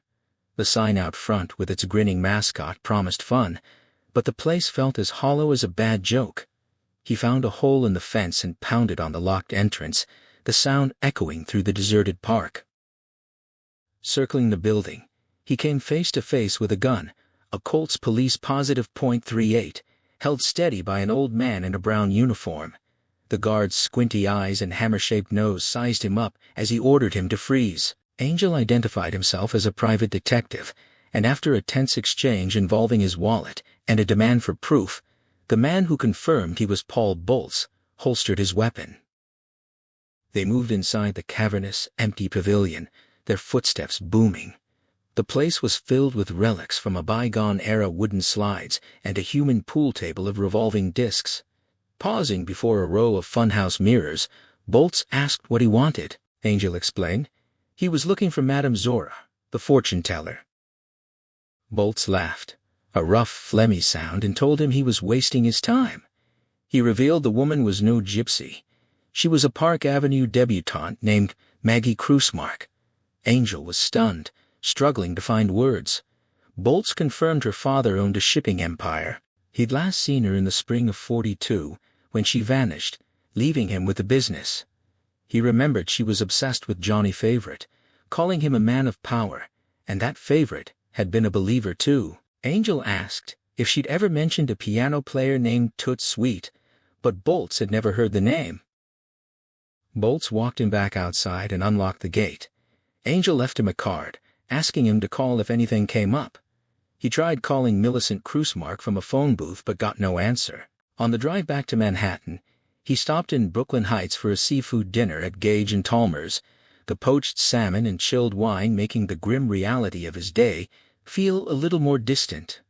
The morning paper carried the news of Toots Sweet's death on page 3, describing it as a savage voodoo killing.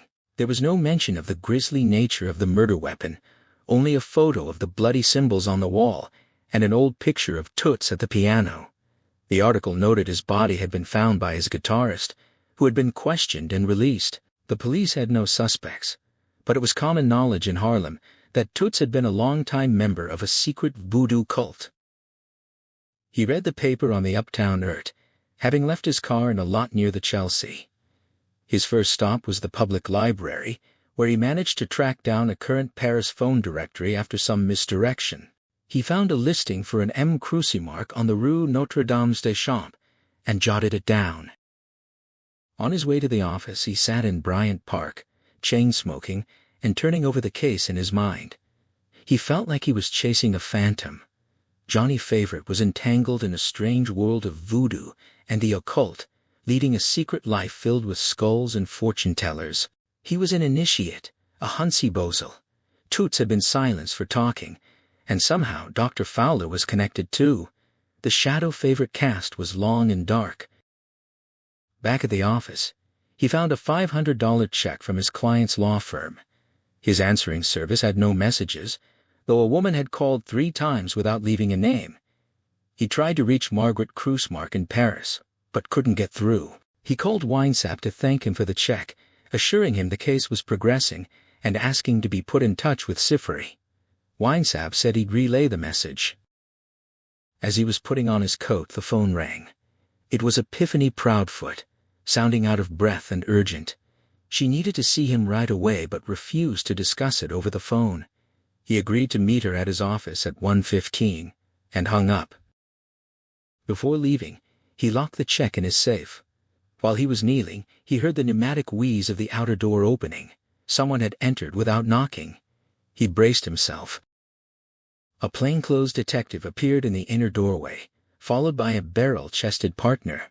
The lead detective, a tall man with a lantern jaw and a voice that barely moved his lips, identified himself as Lieutenant Stern. His partner was Sergeant Guimauss.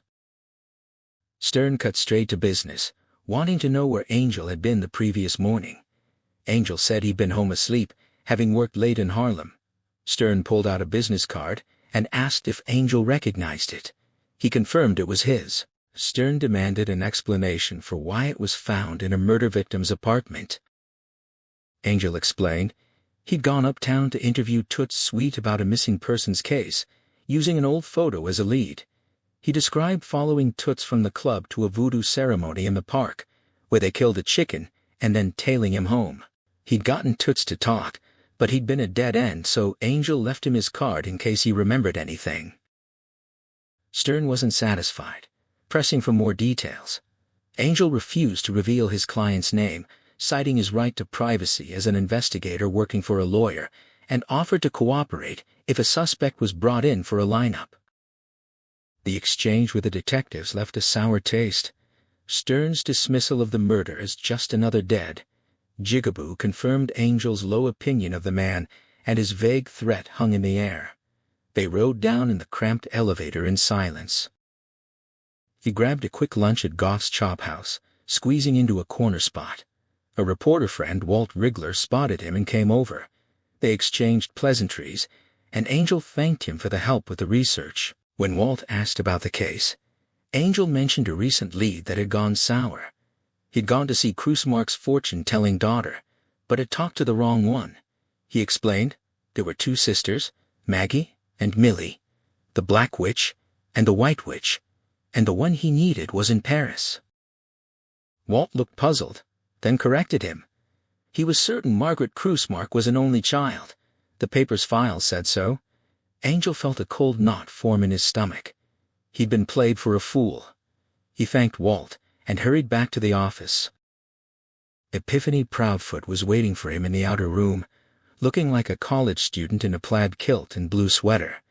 He apologized for being late and ushered her into his office. She commented on the shabbiness of the place, and he quipped that he kept overhead low. She got straight to the point, asking who was paying him to find Johnny Favorite. He refused, citing client confidentiality. She told him she was there because of Toots Sweet's murder. He challenged her, accusing her of setting Toots up. She vehemently denied it, explaining that she'd only called her nephew to hide the chicken claw on the piano as a warning to Toots to keep his mouth shut. She insisted she wouldn't be there if she had any involvement in the murder. He countered, bringing up her performance in the park and calling it a gruesome little religion. She bristled at his spying and the judgment in his voice. The woman's eyes flared with a righteous fire as she defended her faith, arguing that her religion had never stained its hands with the horrors of holy war or institutionalized torture. He dismissed her point with a cynical remark about sacrificial chickens, but admitted that dead musicians concerned him far more than any poultry. She leaned forward, her intensity palpable, and the thin fabric of her sweater betrayed the urgency in her young frame, a sight he couldn't help but register. She accused him of bringing death with his questions, suggesting that his sudden appearance had sparked the violence. He admitted his confusion about her motives, but she insisted she was the one doing him a favor, pointing out that the timing of his investigation and the murder was no accident. He pressed her for her reasoning, and she launched into a detailed critique of the police investigation, explaining that the symbols scrawled in blood were a crude forgery, bearing no true connection to her religion's complex magical signs. He listened, intrigued by her certainty, and she elaborated on the distinction between authentic symbols and the ignorant daubings, using a clumsy sports analogy to drive her point home.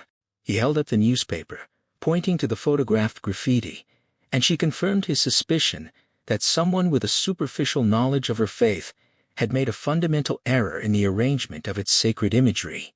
He concluded that the killer at least knew enough to fake the symbols in the first place. She then revealed the secret she had been carrying, admitting that Johnny Favorite was her father. The confession struck him with the force of a physical blow, leaving him reeling as he tried to grasp the implications. She assured him she and her dead mother were the only ones who knew, and that Favorite himself was unaware of her existence. She explained her fear, confessing that she felt connected to the recent murder, though she couldn't explain how or why. He asked if she believed her father was involved, but she admitted she had no answers, only a desperate need to trust him with the truth.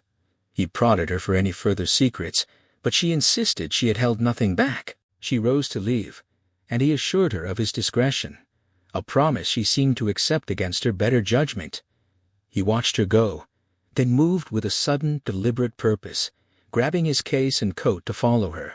He listened at the door for the sound of the elevator, then bolted for the fire stairs, racing downward. He made it to the street just in time to see her pass, and he fell in step behind her, tracing her path to the subway. He stood on the coupling platform of the moving train, watching her through the glass, observing her prim and composed posture as she studied the advertisements. When she got off at Columbus Circle, he followed, maintaining a careful distance as she walked past the memorial. She turned downtown, and he paused when she stopped to help an old woman with directions. He almost lost her when she darted across the street, but he kept her in sight as she slowed to study the addresses along the side of Carnegie Hall. He watched her enter the building, the address confirming his suspicions. In the lobby he noted the elevator's destination, then took the stairs to avoid being seen. He reached her floor, the distant sounds of music and practice filling the hallway. He opened his attaché case on the floor, revealing the hidden compartment beneath a layer of false papers, and his fingers brushed against the cold, familiar tools of his trade. He activated the listening device, a fine piece of equipment that transmitted every sound from within the apartment directly into his ear. He remained alert, ready to conceal the device at the first sign of someone approaching, but the hallway stayed empty, filled only with the distant echoes of music practice. Through the door, he overheard the astrologer's voice, discussing her past with Epiphany's mother and the woman's power. The conversation turned to the engagement to Johnny, with the older woman revealing that the public breakup was a sham, and that she and Johnny had never been closer.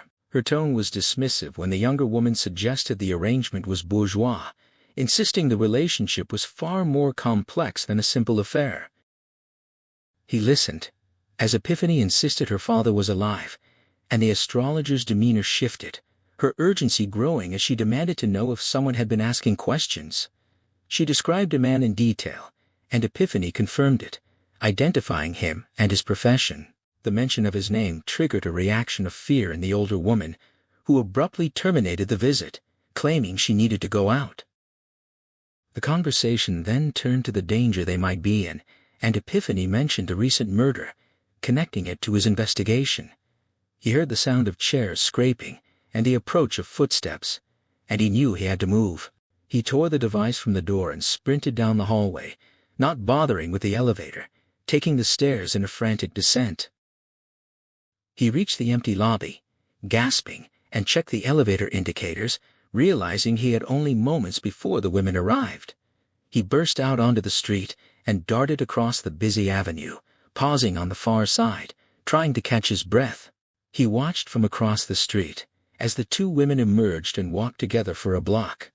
He saw them part, and when the younger woman crossed the avenue towards him, he flagged a passing cab. He quickly negotiated a fare with the driver, who was eager to help. He instructed him to follow the other cab, showing a hint of his credentials to encourage cooperation. They executed a smooth U-turn and maintained a discreet distance, following the target through the city. The driver kept him apprised of their route, commenting on the heavy traffic, and they eventually tracked the cab to its destination in front of the Chrysler Building. He paid the driver generously and prepared to continue his pursuit on foot. He crossed the street, but the cab was already gone along with the woman he was following. It didn't matter. He knew her destination. He pushed through the revolving doors and checked the directory in the sleek lobby. She was heading to the 45th floor. On the elevator ride up, he reconsidered his plan to confront her directly. It was too soon to reveal his hand, and he had nothing solid to work with. Her visit to her father confirmed that whatever she knew was too sensitive for a phone call. He was wondering how to eavesdrop on their conversation when he spotted a window washer, a balding, middle-aged man with a battered nose, ambling down the hall. He struck up a conversation, betting the man couldn't name the face on a $50 bill. The worker was confused but intrigued when he produced the bill and offered him a substantial sum to rent his outfit for an hour. The deal was sealed quickly, and he followed the man to a custodial closet where he changed into the ammonia-smelling coveralls. After tucking his revolver into the pocket and getting a quick lesson on the safety harness, he strolled down the hall, bucket and brush in hand. He passed the reception desk without a glance and pushed through the doors into the inner sanctum, humming a sea shanty. He scanned the doors along the corridor until he reached a large room with teletypes and a blonde secretary, and spotted the polished mahogany door to Ethan Krusmark's office. He had hoped to use his listening device in the outer office, but the secretary's presence dashed that plan. Clipping his bucket to his belt, he opened a window, and the cold air hit him. The secretary called out for him to hurry as her papers scattered. Gripping the frame tightly, he ducked under the railing and sat on the sill, his legs still inside the room. He clipped the harness to the outer casing, the thin glass separating him from the secretary below. Standing up required every ounce of his nerve, and he fought the urge to look down. With only inches of ledge beneath his feet, he pushed the window closed, cutting off the sound from inside. He tried to focus on the distant buildings, the river, the toy-like tugboat, anything but the sheer drop below him. The wind tore at him, snapping the loose fabric of his coveralls and threatening to rip him from the building's face. Fear and cold made his legs tremble, and he felt the vibrations in his hands as he clung to the ledge. Inside, the secretary remained oblivious, a world away. A sudden absurd sense of humor overtook him as he imagined himself as a human fly on the side of the skyscraper. He laughed, easing back into the harness, and found it held. It was manageable. Window washers did this every day. He felt a surge of exhilaration, like a mountaineer on an impossible climb, gazing up at the architectural summits above him. He prepared to move, methodically undipping and reattaching his harness straps, inching across the void to the next window. He stepped across, his movements deliberate and precise. The traverse took only seconds, but the adrenaline made each moment feel stretched to eternity. He peered into Krusmark's office, a vast corner room with a marble desk and expensive decorations. He saw Krusmark and his daughter sitting on a couch, brandy snifters in hand. The father looked exactly like his portrait, a silver-haired older man with a powerful presence. He retrieved his listening device, wrapping it in a rag and pressing it to the glass, pretending to clean. Their voices came through with startling clarity. He heard Krusmark confirm that he knew the date of Favorite's birth and his daughter's nervous response. They discussed the detective, who had been asking questions, and the death of the doctor in Poughkeepsie. The father dismissed the idea of eliminating the detective, arguing it was the man who hired him who mattered. They discussed the horoscope and devised a plan to drug him if necessary, to force him to reveal his client's name. They concluded their meeting, and he heard the door close as they left. He lowered the listening device and tried the window, finding it unlocked. He swung his trembling legs inside and stood in the office, the risk having paid off. He had a brief moment to survey the room, but knew he had to move quickly. He saw the daughter's brandy snifter on the table, untouched. He picked it up, inhaling the rich aroma, and took a sip, then another, downing the rest in a few swift swallows. It was fine cognac, a waste to drink it so fast, but he had no time to savor it. The secretary barely registered him as he emerged from the inner office and strode past. He nearly collided with Krusmark himself in the corridor, and the man brushed past with a dismissive grunt. He muttered an obscenity under his breath, but it slid off the older man like water off a duck's back. On his way out, he blew a theatrical kiss to the stone-faced receptionist, whose sour expression was a sharp contrast to the amusement of the waiting businessman. He ducked into the broom closet for a quick change, stuffing his gear into his overcoat pockets and leaving the coveralls behind. In the elevator, he fumbled to tie his necktie, a clumsy task done by feel alone. There was no sign of Krusmark's daughter on the street. She'd likely taken a cab to Saks. He decided to give her some time and crossed to Grand Central, where he stopped for oysters at the oyster bar. He took his time, savoring the meal, then called her apartment from a payphone, letting it ring many times with no answer. Satisfied she was still shopping, he took the shuttle across town and caught a local uptown. He called her apartment again from a booth on 57th Street, but still got no answer. He walked past the entrance to her building, seeing a group waiting for the elevator, and decided to take the fire stairs to avoid being recognized. The climb was a struggle, his stomach full of oysters, and he had to rest every few floors, the sounds of music lessons filtering through the building. He reached her door, breathless and heart-pounding. The hallway was empty. He pulled on his surgeon's gloves and tried his skeleton keys, the third one working. He stepped inside and was hit by the overwhelming smell of ether.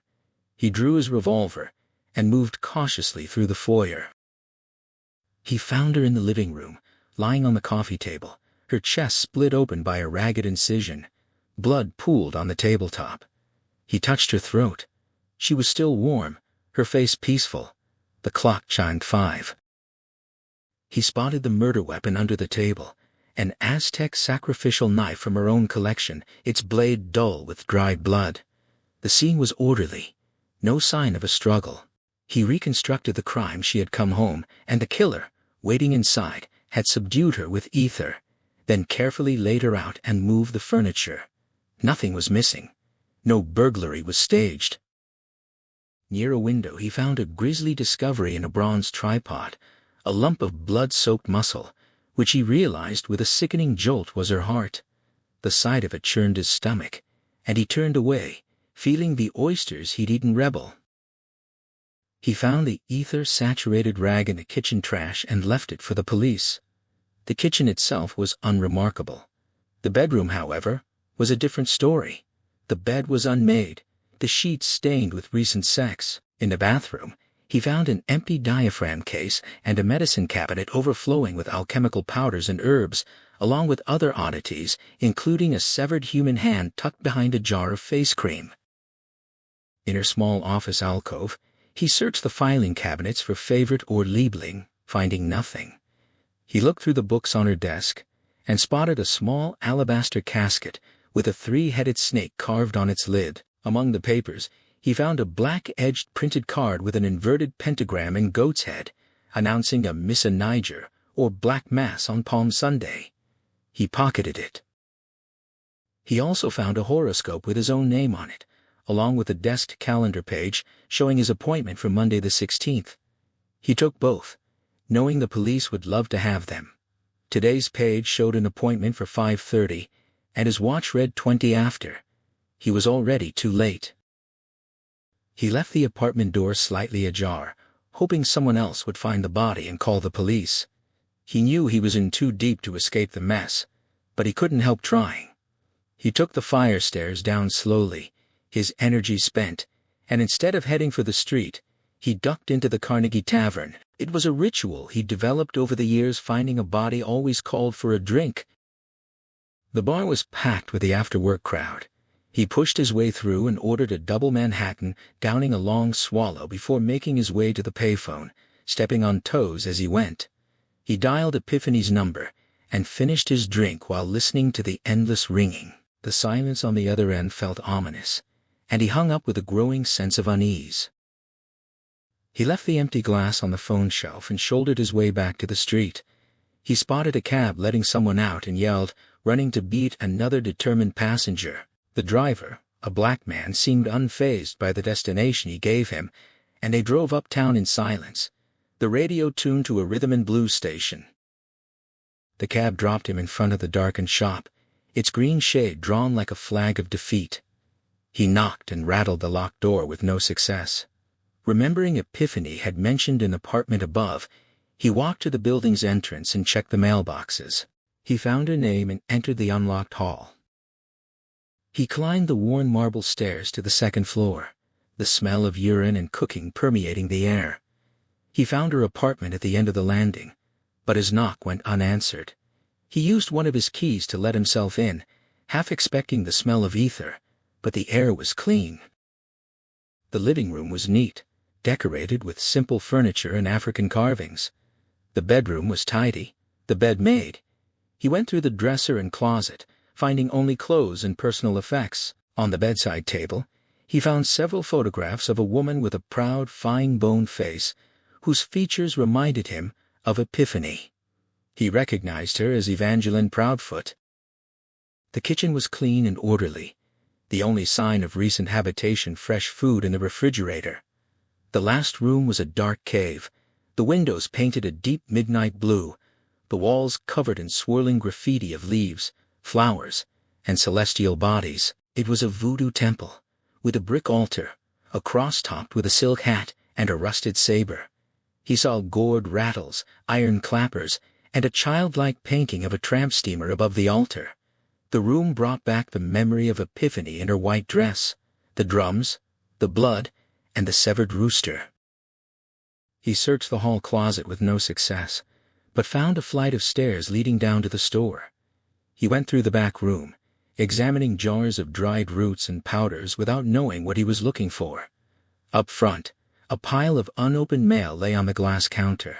He checked the envelopes with his flashlight, and at the bottom of the pile, he found a cardboard poster.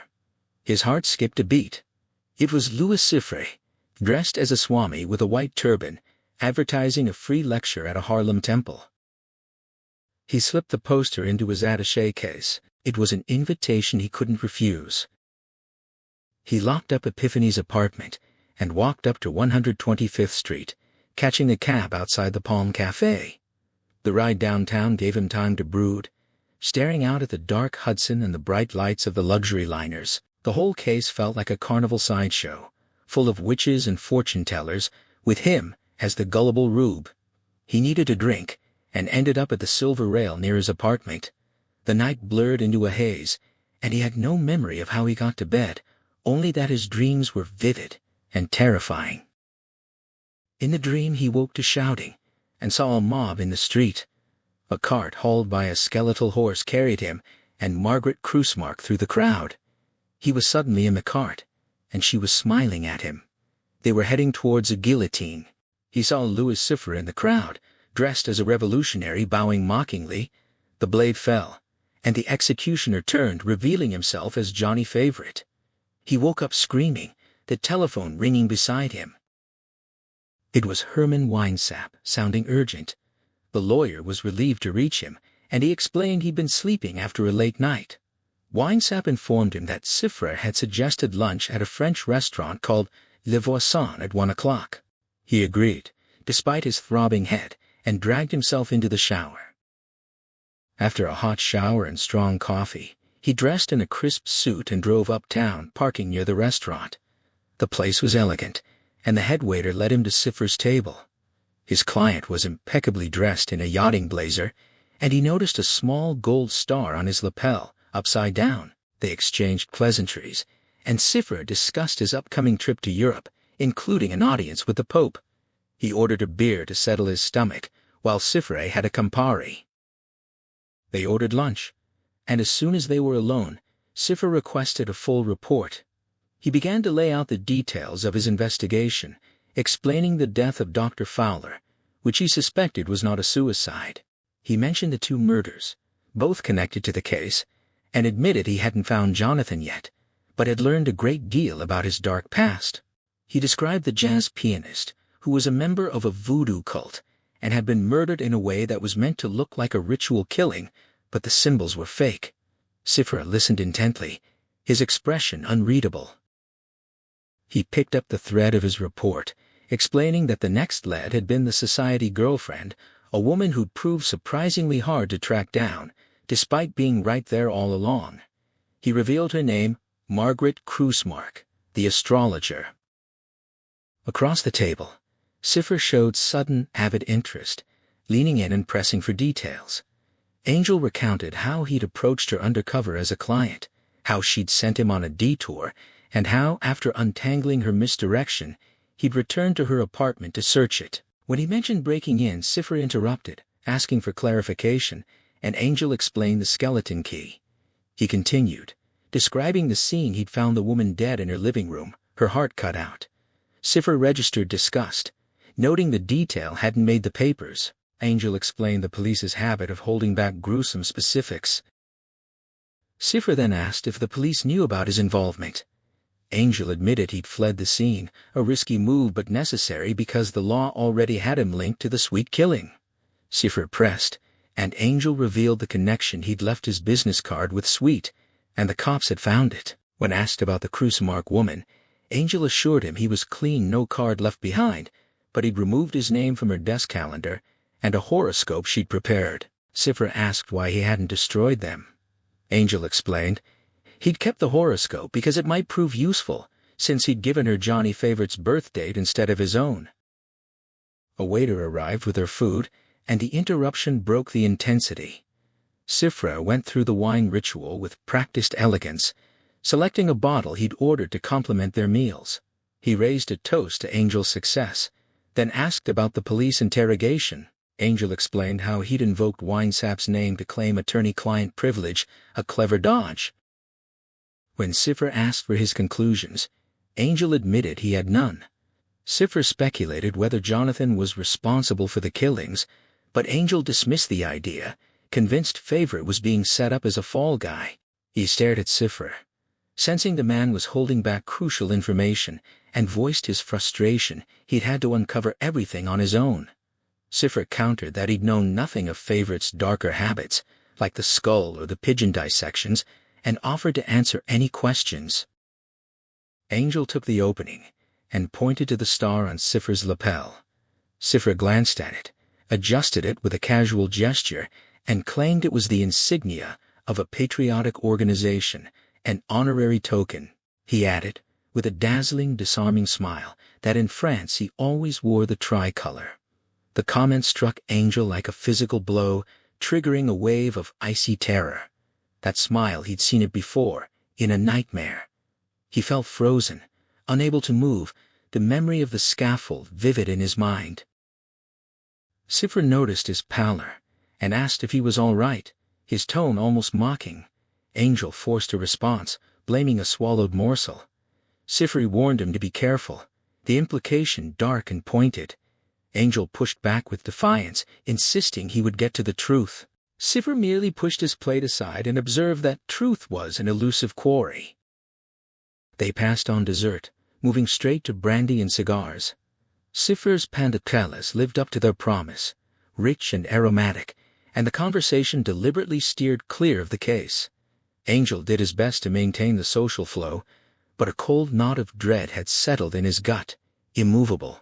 He found himself questioning whether that mocking wink had been real, whether he'd imagined the whole thing.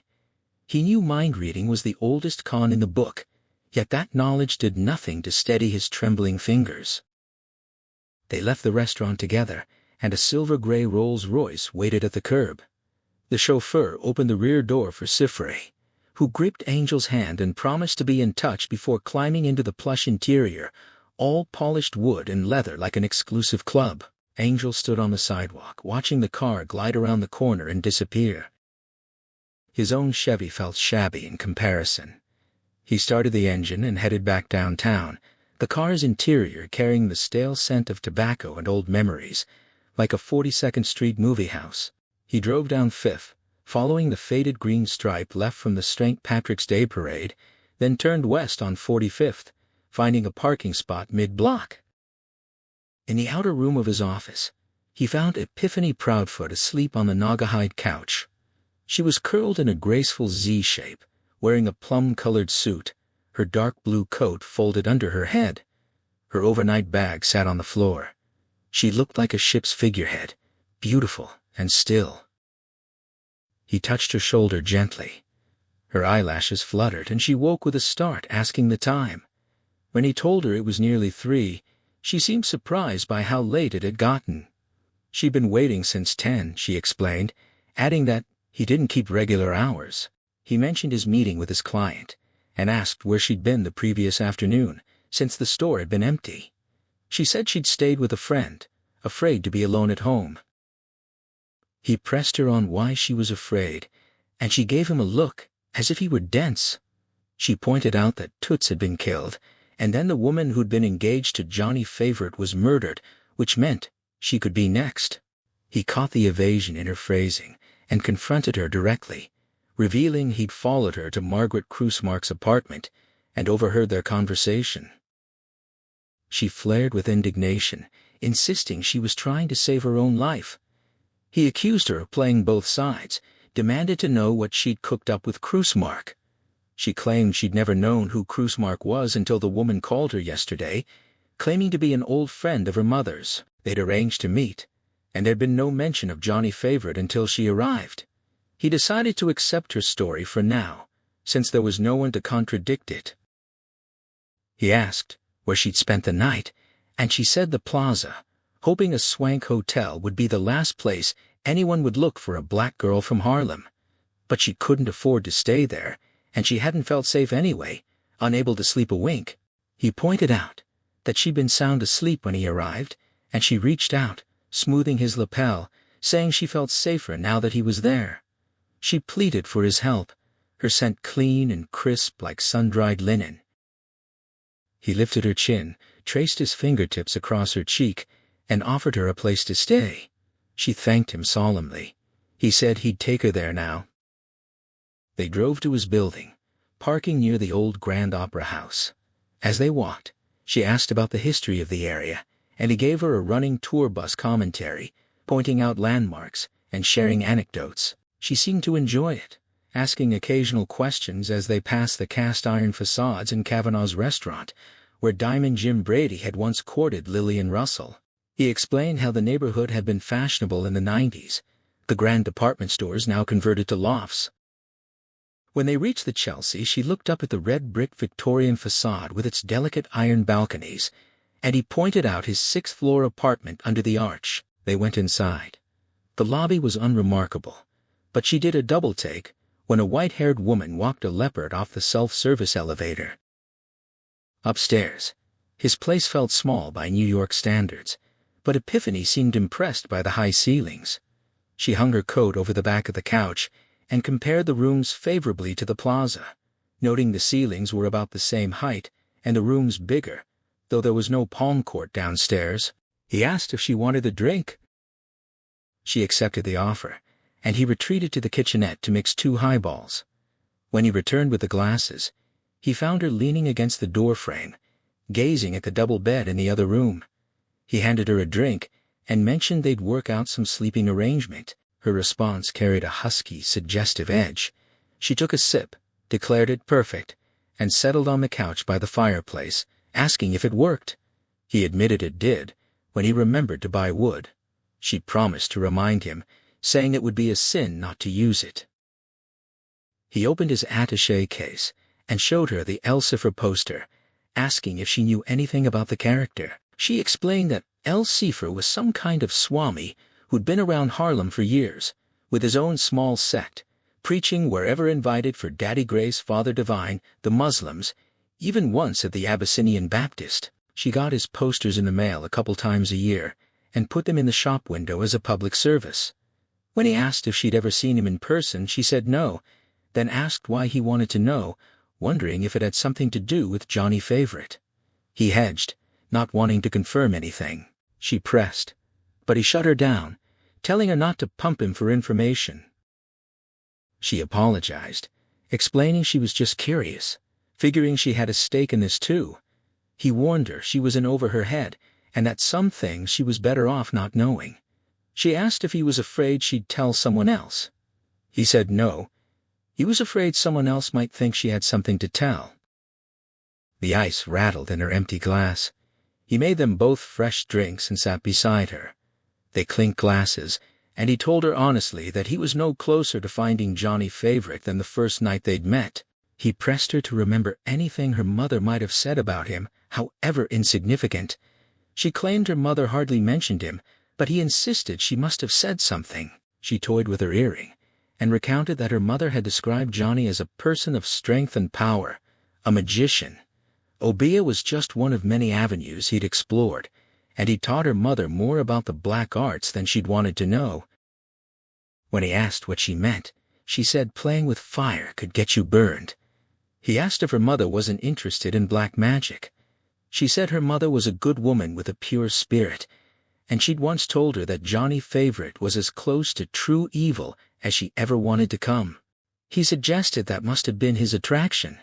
She agreed, noting it's usually some badass that makes a young girl's heart beat faster. He wondered if hers was beating faster now. He asked if she could think of anything else her mother had told her. She smiled, and revealed one more thing her mother had said: he was a fabulous lover. He cleared his throat. She leaned back against the cushions, waiting for him to make a move. He excused himself and went to the bathroom, where the maid had left her mop and bucket. Zipping his trousers, he stared at his reflection and told himself he was a fool to be messing around with a suspect, unwise, unethical, dangerous. He should tend to business and sleep on the couch. His reflection leered back, meaningless and unpersuaded. When he returned, she had removed her shoes and suit jacket, her neck flowing into the open collar of her blouse with a grace that reminded him of hawks in flight. He offered a refill, and she accepted. He made them stiff, killing the bottle, and noticed the top 2 buttons of her blouse were undone. He hung his jacket over a chair and loosened his tie. Her topaz eyes followed his every move. Silence enclosed them. His pulse hammered as he dropped to one knee on the couch beside her. He took her unfinished drink and set it next to his on the coffee table. Her lips parted slightly. He heard her sharp intake of breath as he reached behind her neck and drew her to him. The first time was a frenzied tangle of clothing and limbs. 3 celibate weeks had done little for his love-making skills, and he promised a better performance if given a second chance.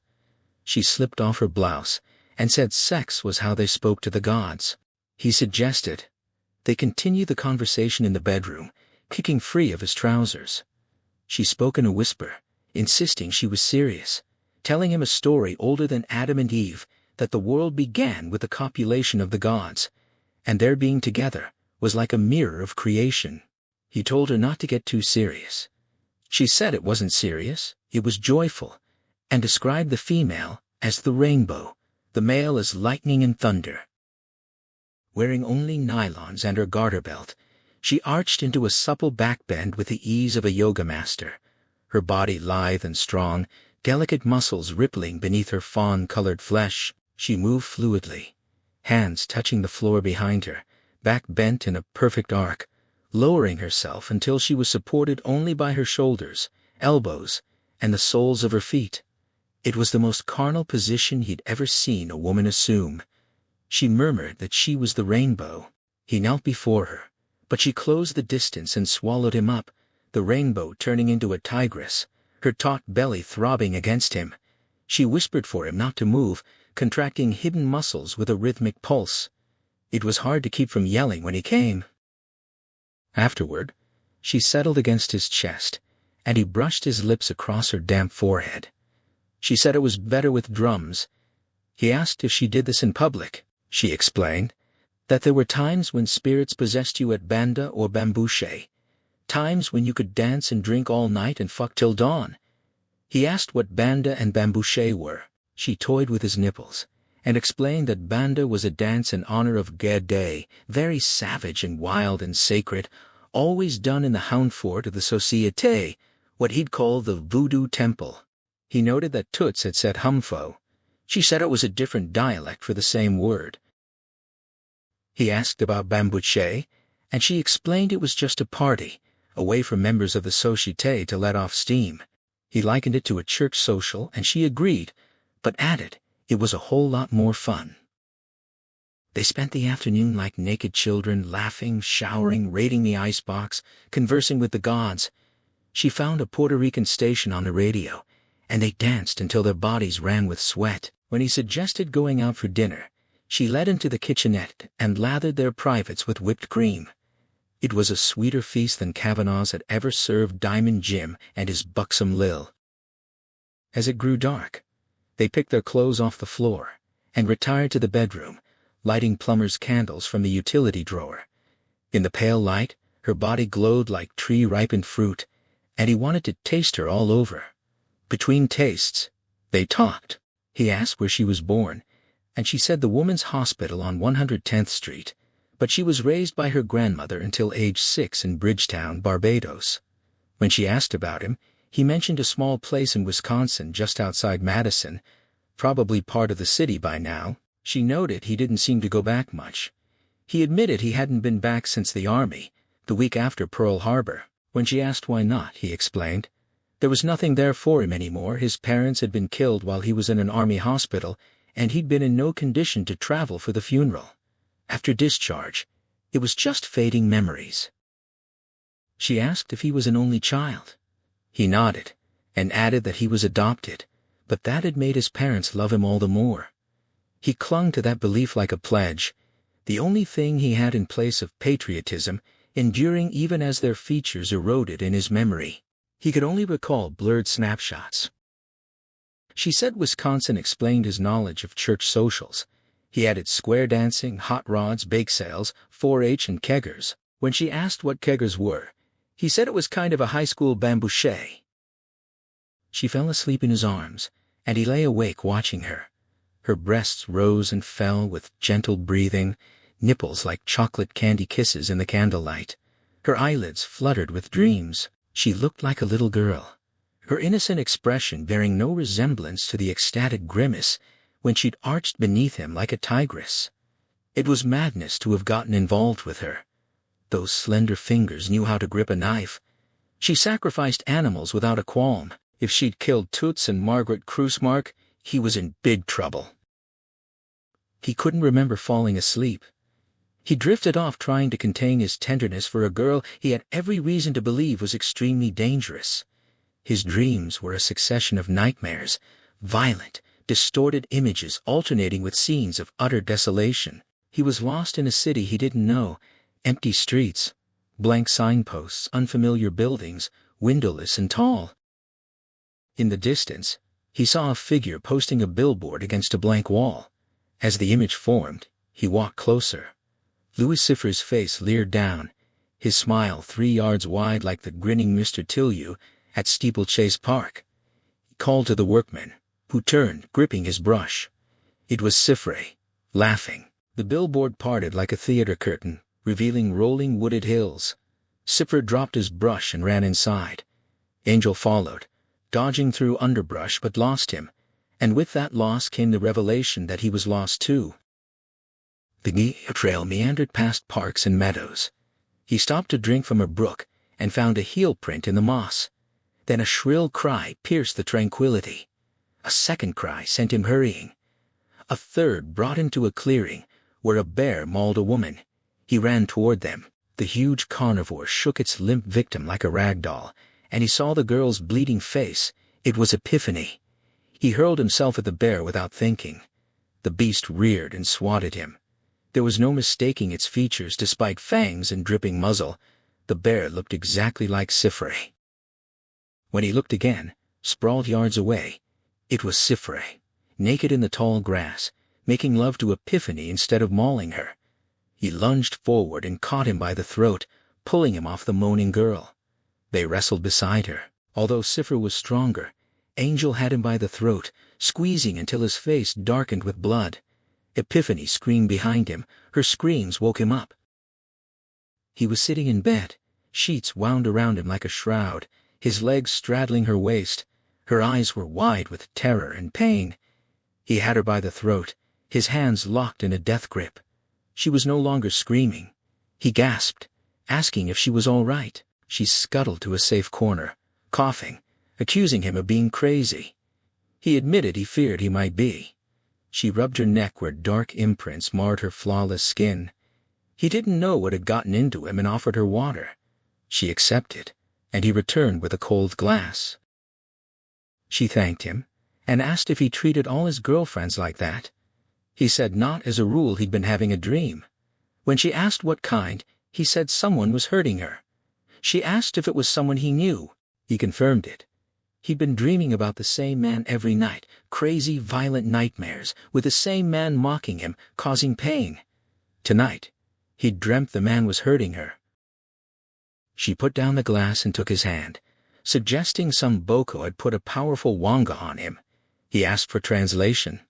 She explained that a boko was an evil hungan, a priest of Obeah, who dealt only in black magic, same as a mambo like her, only a man. Wanga was an evil curse or charm, a hex or spell. His dreams made her think some sorcerer had him in his power. He felt his heart beat faster at the thought. She said it looked that way. He asked if the man in his dreams might be the one, and she said most likely. She asked if he knew him. He said, sort of. He'd gotten involved with him recently. When she asked if it was Johnny Favorite, he said no, but she was getting warm. She gripped his arm and said that was the sort of bad business her father was into. He was a devil worshipper. When he asked if she wasn't one too, she pulled away, offended. He pointed out she was a voodoo mambo. She insisted she was a high-type mambo, working for good, but that didn't mean she didn't know about evil. When your adversary was potent, she said, it was best to stay on guard. He put his arm around her and asked if she could make a charm to protect him in his dreams. She said she could, if he were a believer. He told her he was gaining faith by the minute, and apologized for hurting her. She kissed his ear, and said she knew a way to make all the pain go away, and she did. He woke to dust motes dancing in a narrow slice of early morning sunlight. Epiphany lay beside him, the covers thrown back. He sat up for a cigarette and settled against his pillow. The line of sunlight bisected the bed like a thin golden highway. He leaned to kiss her eyelids, but a pounding at the front door interrupted a knock that could only be a cop. It was Stern. Epiphany's eyes widened in terror. He held his finger to his lips and called out, his voice thick with sleep. Stern identified himself and demanded he open up. He said he'd be right there. Epiphany sat up, wild-eyed, pleading silently for explanation. He whispered, it was the law, probably just talk, and suggested she stay in the bedroom. Stern bellowed for him to hurry. Epiphany shook her head and bounded from the room. He heard the bathroom door close quietly as he stood and kicked her scattered clothing under the bed. The pounding continued without a break. He carried her open suitcase to the closet and shoved it on the top shelf. He pulled on a wrinkled bathrobe and called out that he was coming. In the living room, he found one of her stockings draped over the couch and tied it around his waist under the robe, then unlocked the front door. Stern shouldered past, with Sergeant Demos behind him. Stern made a sarcastic comment about him sleeping late, eyeing the disordered room. He improvised that an old war buddy had stayed over and they'd tied one on last night. Stern asked the buddy's name. He said Ezra Pound. Stern scoffed, saying it sounded like a farmer. He claimed the guy ran an auto body shop in Idaho and had caught an early flight to Idlewild at 5 that morning. Stern asked if that was a fact, and he said he wouldn't lie.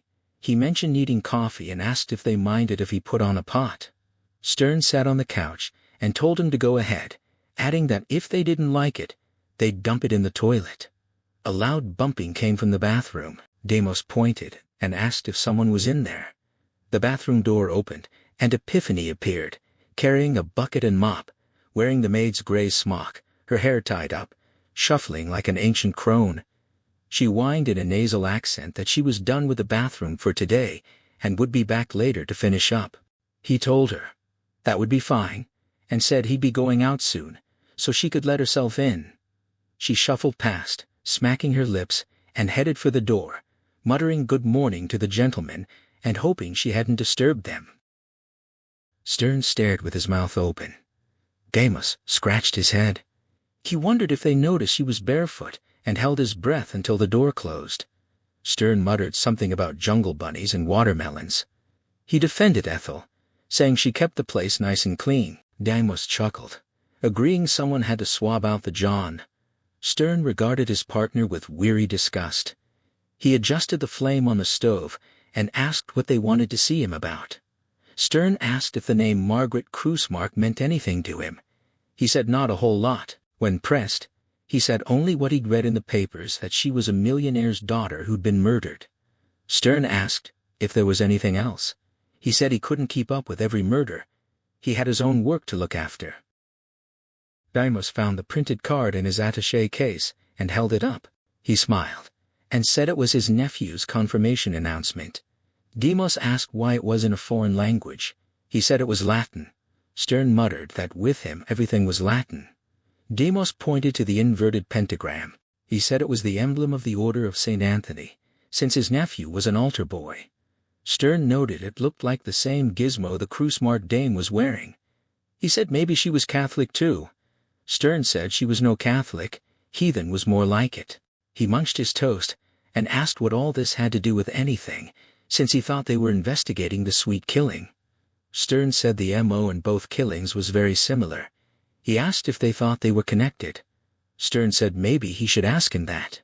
He said it wouldn't do any good. He might as well ask the desk downstairs.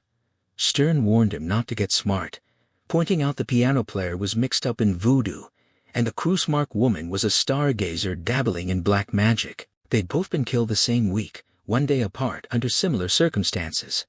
He asked in what way they were similar. Stern said that was police business. He asked how he could help if he didn't know what they wanted, and got 3 mugs out of the cupboard. Stern accused him of holding out. He countered that he didn't work for the city, so why shouldn't he? Stern warned him that he'd called his fancy mouthpiece downtown, and they had him over a barrel he could clam up, and they'd have to keep hands off. But if they found he'd broken even a parking regulation, they'd come down on him like a peel driver. He sipped his coffee and insisted he always obeyed the law. Stern snarled that guys like him played jump rope with the law, and someday soon he'd slip, and Stern would be there waiting. He pointed out Stern's coffee was getting cold. Stern swore and backhanded the mugs off the counter. They crashed against the wall. Stern regarded the mess thoughtfully and said the nigger could mop it up when he was gone. He asked when that might be. Stern said when he damn well pleased. He said that suited him, and carried his cup back to the living room, sitting on the couch. Stern stared at him. Deimos looked at the ceiling. He ignored them, and Deimos started to whistle but quit after 4 tuneless notes. Stern barked that they were leaving. Deimos sauntered past. He told them to hurry back. Stern pulled his hat brim down and said he'd be waiting for him to step out of line, then slammed the door hard enough to dislodge a Currier and Ives lithograph. The glass cracked, a lightning bolt zigzagging between the bare-knuckled fists of the great John L. and Jake Kilrain. He hung it back and heard a soft tapping at the front door. He told Ethel to come in. Epiphany peered inside, still wearing her rag bandana, and asked if they were gone for good. He said probably not, but they wouldn't bother them any more today. She carried the bucket and mop in, closed the door, and started to giggle with an edge of hysteria. He took her in his arms and felt her body tremble. He told her she was terrific. She said to wait until he saw how clean she got the toilet. He asked where she'd gone, and she said she'd hidden on the fire stairs until they left. He asked if she was hungry, and mentioned coffee and eggs. They fixed breakfast and carried their plates into the living room. She dipped her toast in egg yolk and asked if they'd found anything of hers. He said they weren't really looking, though. One of them had poked around his attaché case and found the card from the Cruise-Mark apartment. Not knowing what it was, hell, he didn't even know what it was. She asked to see it. He got up and showed her. She read the Latin inscription and recognized it as an announcement of a black mass. He asked how she knew for sure, and she said because that's what the Latin meant. She'd learned Latin after 10 years in parochial school. He laughed at the thought of the voodoo princess at Sacred Heart and asked to see her yearbook pictures. She said she'd show him sometime she was class president. He asked if she could translate the whole thing. She said easily, explaining it was an invitation to a secret ceremony in honor of Lord Satan, with the date March 22nd at 9 p.m., and the location East Side Interborough Rapid Transit 18th Street Station. He asked about the letterhead, the upside-down star with the goat head. She said stars were important symbols in many religions, and a ram was a sign of the devil. An inverted star meant bad luck, and was probably also a satanic symbol. He grabbed her and wrapped her in his arms, telling her she was worth her weight in gold. He asked if Obeah had a devil. She said many devils. He patted her bottom and said it was time to brush up on his black magic. They'd get dressed and go to the library, and she could help with his homework. It was a beautiful morning, warm enough to go without a coat. Bright sunshine dazzled on the mica specks in the sidewalk. She wore her plaid skirt and sweater and looked invitingly like a schoolgirl. Driving up 5th, he asked how old she was. She said 17, last January 6th. He exclaimed she wasn't old enough to buy a drink. She countered that when dressed up she got served without problems. They never asked for ID at the plaza. He believed her. In her plum-colored suit she looked 5 years older. He asked if she wasn't a little young to be running the store. She gave him an amused, scornful look, and explained she'd been in charge of accounting and inventory since her mother took ill, only tending the counter at night. In the daytime she had a staff of 2. He asked what she did in the daytime. She explained that she studied mostly, went to class. She was a freshman at City College. He said good, she should be an old hand in the library, and he'd leave the research to her. He waited in the main reading room while she sorted through file cards. The room was cathedral-like, with high ceilings and huge chandeliers, scholars sitting in silent rows between long wooden tables. He found a seat at the far end of a table, but the number on the lampshade matched the brass oval on the tabletop, 666. Remembering the maitre d' at the top of the sixes, he changed seats to XIII, which felt more comfortable. She returned with an armload of books, dropping them with a dusty thump. Heads turned. She said some of it was trash, but she'd found an edition of the Grimoire of Pope Honorius privately printed in Paris in 1754. He admitted he didn't read French. She said it was in Latin, and she'd translate. She handed him a newer one that was mostly pictures. He opened it to a full-page medieval painting of a horned monster with lizard scales, talons, and flames issuing from its ears, captioned, "Satan, Prince of Hell." He thumbed through more pages, stopping at an Elizabethan woodcut of a woman kneeling behind a naked devil, hugging his legs. Her nose nestled beneath his uplifted tail. Epiphany looked over his shoulder and identified it as the abominable kiss, how a witch traditionally sealed her allegiance to the devil. He quipped that they must not have had notary publics in those days. He flipped through more pages, noting many inverted 5-pointed stars in the talisman section. He found one with the figure 666 at its center, and pointed it out, saying it was his least favorite number. She said it was from the Book of Revelations, quoting the passage about the number of the beast. He asked if that was a fact. She frowned over her reading glasses, and asked if he didn't know anything. He admitted not a whole lot, but he was learning fast. He showed her an engraving of a plump matron, and said she was named for the restaurant where he'd eaten yesterday. She noted that voisin was French for neighbor. He said the nuns had drummed some book learning into her, and asked her to read the caption. She whispered the text. Catherine de Chaise, called La Voisin, a society fortune-teller and sorceress who arranged black masses for the Marquise de Montespan and other notables, arrested, tortured, tried, and executed in 1680. He said that was just the book they needed. She said it was entertaining, but the meat and potatoes were in other works: Malleus Maleficarum, Reginald Scott's The Discovery of Witchcraft, Aleister Crowley's Magic, and The Secrets of Albertus Magnus. He told her to go home and curl up on the couch with a good book, marking passages he should read, especially stuff dealing with the Black Mass. She gave him a teacher's look, and reminded him, this was a reference library, he couldn't check out any of the books. He said he couldn't stick around, he had work to do. She said there was a branch library downstairs and began piling the books, offering to check how many were in general circulation. He called her a champ, gave her the key to his place, and slipped her a 20 for cab fare and anything else she might need. She said she had her own money. He told her to hang on to it, he might have to borrow some. She said she didn't want to be alone. He said to keep the chain on the door, and she'd be fine.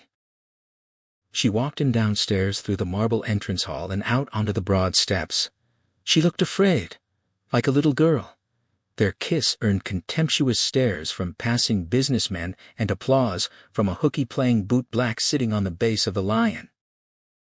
He dropped the Chevy off at the garage and walked back to Broadway, taking his time in the weather. He spotted Louis Siffre coming out of the Astor, dressed in a tam beret, tweed Norfolk coat, twill breeches, and polished riding boots, carrying a scuffed leather travel bag. He watched Siffre wave off a doorman and start downtown at a brisk pace. He considered catching up but figured Siffre was heading for his office and decided to save his breath. He didn't think of it as tailing, he was much too close. But when Siffre reached his building and continued without pausing, He instinctively fell back, lingering by a shop window, curiosity at full throttle. Cipher crossed 42nd Street and turned west. He followed along the opposite side. Cipher stood out in the crowd of pimps, hustlers, drug addicts, and runaways, dressed as if going to the horse show. He guessed the destination was Port Authority, but Cipher surprised him by ducking into Hubert's Museum and Flea Circus. He dodged traffic, only to be brought up short by a signboard announcing the amazing Dr. Cipher, with 8x10 glossies of his client in top hat and tails like Mandrake the Magician. The main floor was a penny arcade. The stage was downstairs. He bought a ticket and found a dark spot along the chest-high plywood barrier. On stage, a buxom belly dancer gyrated to an Arabic lament. He counted 5 other shadowy spectators. What was the elegant Louis Cipher doing in a low-rent place like this? Flea circus card tricks don't pay for limousines and Wall Street lawyers. Maybe he got his kicks performing in public. Or it was a setup, an act meant for him to catch. The scratchy record ended, and someone backstage restarted it. The belly dancer looked bored, staring at the ceiling. 8 bars into the third replay, the machine was switched off, and she made for the wings. No one applauded. The 6 of them stared at the empty stage until an old man in a red vest and sleeve garters appeared and introduced the amazing, mysterious, unforgettable Dr. Cipher. The old man was the only one clapping as he shuffled off. The stage plunged into absolute blackness, and from the wings came the muffled sounds of clumsy movement and hushed whispers, like a high school play being set up behind the curtain. Then a burst of blinding phosphorescent light seared the air, and when the stage lights returned a moment later, Harry's vision was clouded by a drifting blue-green after-image that hovered around the figure now standing center stage, making his features indistinct. Louis Cipher stood alone in the glow wisps of smoke curling around him, and the acrid smell of burnt magnesium hanging in the air. He wore a black Edwardian tailcoat, long and formal, the swallowtails brushing the back of his legs, and a 2-button vest. Beside him on a small table sat a black hinged case about the size of a bread box. He began to speak, his voice carrying out over the small audience, questioning who among them could know how their days would end, or if tomorrow would even come. He declared the future, an unwritten text warning that anyone daring to read those blank pages did so at their own risk. Then, with a theatrical gesture, he pulled off his white gloves and made them vanish with a sharp mid-air snap of his fingers. He picked up a carved ebony wand and signaled toward the wings, and the belly dancer from earlier entered quietly, her full figure wrapped in a long velvet cloak. He continued his monologue, describing time as a painter whose portrait no one could ignore. He waved the wand in a small circle over the dancer's head, and she began to spin in place. He asked the audience which of them would dare peek at the finished work, observing that looking in the mirror day by day, the subtle changes went unnoticed. The dancer turned her back to the spectators, her glossy black hair catching the spotlight, and Cipher thrust his wand toward the 6 shadowy figures in the dark like a sword, commanding them to look upon him with terror if they wished to behold the future. When she spun around to face them, she was transformed, a toothless, haggard crone with lank, ash-gray hair and a ruined face, one eye catching the light like glazed pottery. Harry had not seen her put on any mask, and the effect was staggering, so complete that the drunk beside him gasped himself sober in the darkness. Cipher intoned that flesh was mortal, and that lust sputtered and died like a candle in the wind, offering the men before him the pleasures their hot blood had only recently imagined. With another gesture of the wand, the dancer parted her cloak, still wearing her tasseled costume, but now her wrinkled breasts sagged, deflated behind sequined pasties, and her once plush belly hung slack between angular hips. The transformation was complete: swollen, arthritic knees, emaciated thighs, an entirely different woman. There was no way to fake it. He thanked the woman and dismissed her with a wave, and she hobbled off stage as the audience offered a smattering of applause. He raised a hand to acknowledge them, and then declared that the tomb waited at the end of every path, reminding them that only the soul was immortal, and that their decaying bodies were temporary vessels on an endless voyage. Then he launched into a story about his younger days, traveling, and striking up a conversation with a retired German seaman in a Tangier waterfront bar. The old man, who wintered in Morocco and drank his summers away in various ports, had boasted of smooth sailing for 45 years, but when Cipher called him lucky, the sailor had laughed bitterly, explaining that luck was something he had to pass on to another. The man had once met an old beachcomber in Samoa, who gave him a bottle containing the soul of a Spanish quartermaster from King Philip's armada. Any illness or misfortune that would befall him was instead suffered by the tormented prisoner inside. But at 70, the German had to pass the bottle to a younger man or take the prisoner's place himself. With only a month left, he had given the bottle a hand-blown amber rum bottle, hundreds of years old, stoppered with a gold plug to Cipher. At this, Cipher reached behind the black case and produced the bottle, setting it on top as he described it perfectly, though he omitted any mention of the frantic shadow Harry could now see scuttling inside. He claimed he had lived a long and happy life, then held up a hand for silence, his voice dropping to a whisper.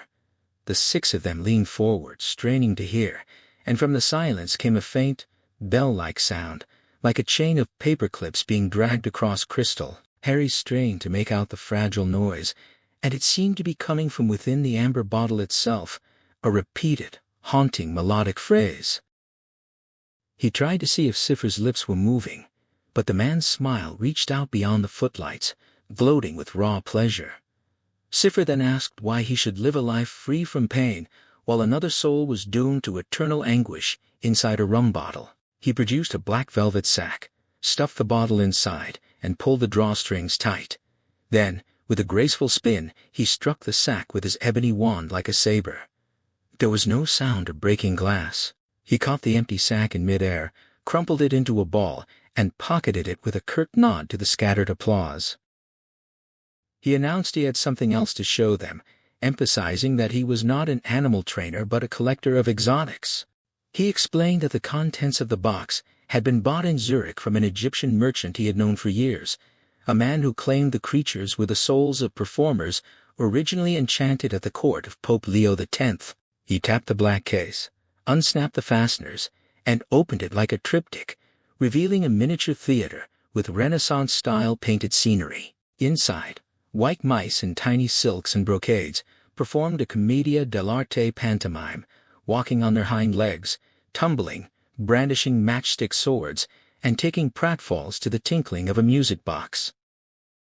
Cipher said the Egyptian had claimed they would never die, an extravagant boast, but he had not lost any in 6 years.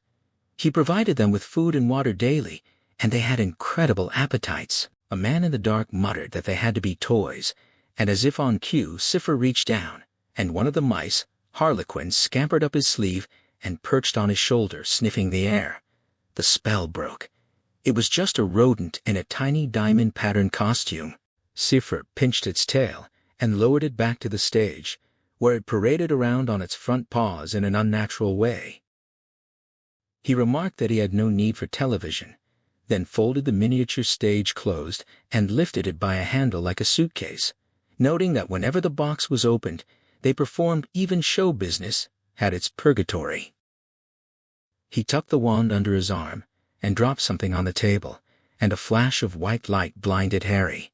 When his vision cleared, he blinked and rubbed his eyes.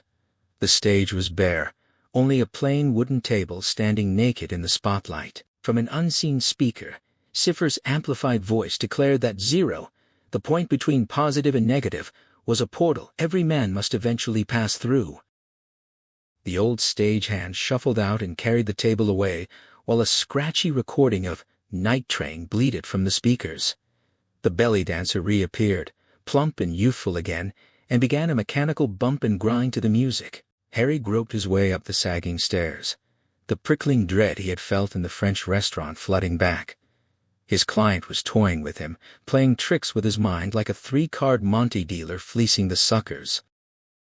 Out on the sidewalk, a heavy-set young man in a pink shirt and khakis was removing glossy photos from the glass-covered signboard, watched by a jittery kid in an army fatigue jacket who seemed to be riding some kind of chemical wave. Harry stepped up and praised the show, calling Dr. Cypher a marvel, but the young man only shrugged and called it weird. When Harry asked if this was the last performance, and if there was any way to get backstage to congratulate the magician, the kid told him he'd just missed him. Cypher never stuck around after a show, using a tape recorder for his closing lines to get a head start, and he didn't even bother changing out of his costume. Harry pressed further, asking about a leather bag and a black case, and the young man confirmed both, but couldn't say where the magician lived. He'd blinked at Harry, wondering if he was a cop. Harry brushed it off, saying he was just a new fan, and the young man handed him an 8x10 glossy photo, suggesting he take it up with the agent instead. Harry flipped it over, spotted the rubber-stamped number on the back, then handed the photo back and melted into the crowd without another word.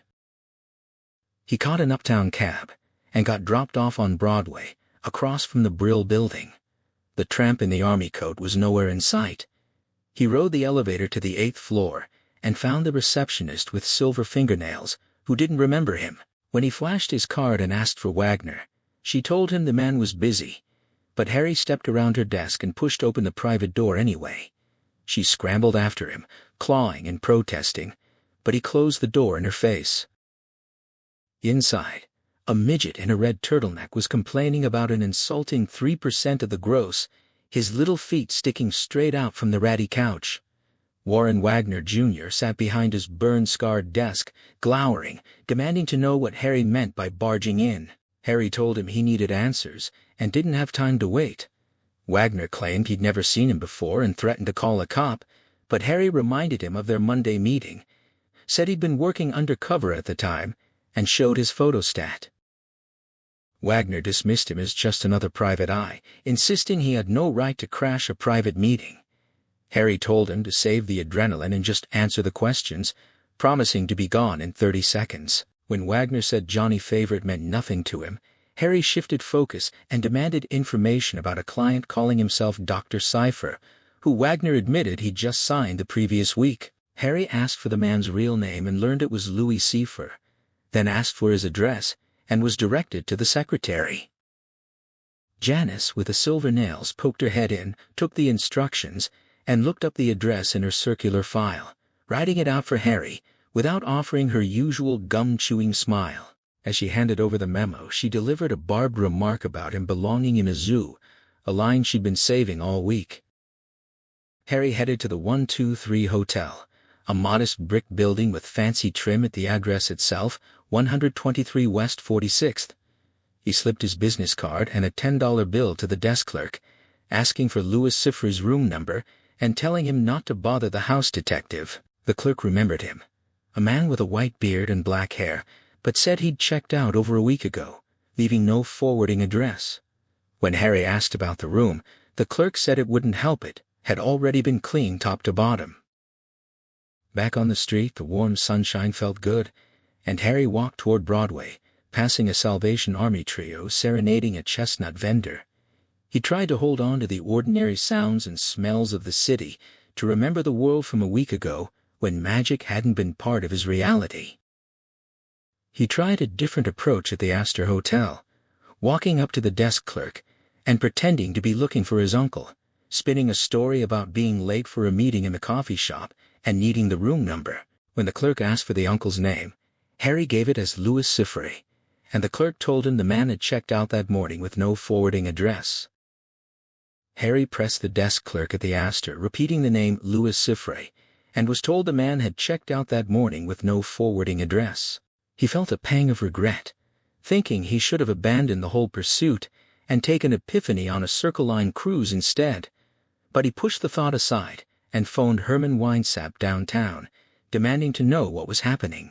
He asked sharply what Cypher was doing performing at Hubert's Flea Circus, but the lawyer responded with cold disdain, insisting it was none of Harry's business, and that he hadn't been hired to follow the client, he should stick to the job he was getting paid for. When Harry asked if Weinsap had known Cypher was a magician, the attorney said no, but that Cypher was a sophisticated man with a wide range of interests, and prestidigitation could easily be among them. Harry pressed, pointing out the flea circus venue, but Weinsap dismissed it as a hobby, a form of relaxation. Harry said it didn't make sense, and Winesap retorted that for $50 a day, Sifri could find someone else to work for him. Harry got the message and hung up. He bought more dimes at the cigar stand and made 3 calls. The first went to his answering service, where a woman from Valley Stream had left a message about a missing pearl necklace and a suspected bridge club member. He didn't bother writing the number down. Next, he called Crucimark, Maritime, and learned the president was in mourning and unavailable, so he tried the home number, got a flunky who took his name, and didn't have to wait long before Crucimark himself came on the line, barking at him, demanding to know what he knew. Harry said he knew some things, suggested they save the details and talk in person, and said he'd be there as soon as he could get to Sutton Place. Crucimark agreed, telling him he'd call downstairs. Harry took a cab to the building on Sutton Place, a pink limestone structure with a private driveway where Marilyn Monroe lived. He got out under the arched entrance as the doorman in heavy gold braid hurried to assist him. Across the street, a row of brick townhouses was marked for demolition, with stark white crosses crudely painted on every window like a child's graveyard drawing. The doorman directed him to the elevator on the left. He got off on the 15th floor into a stark walnut-paneled foyer, with tall gilt-framed mirrors on either side that reflected an infinite series of empty spaces. He rang the only other door twice, and a dark-haired man with a mole on his upper lip answered, dressed in a gray suit with maroon pinstripes, looking more like a bank teller than a butler. He invited Harry in, and led him through rooms furnished with luxurious antiques, offering views of the East River and the Sunshine Biscuit Factory in Queens. The furniture was arranged with museum precision, like period display rooms, the kind of spaces for formal treaty signings.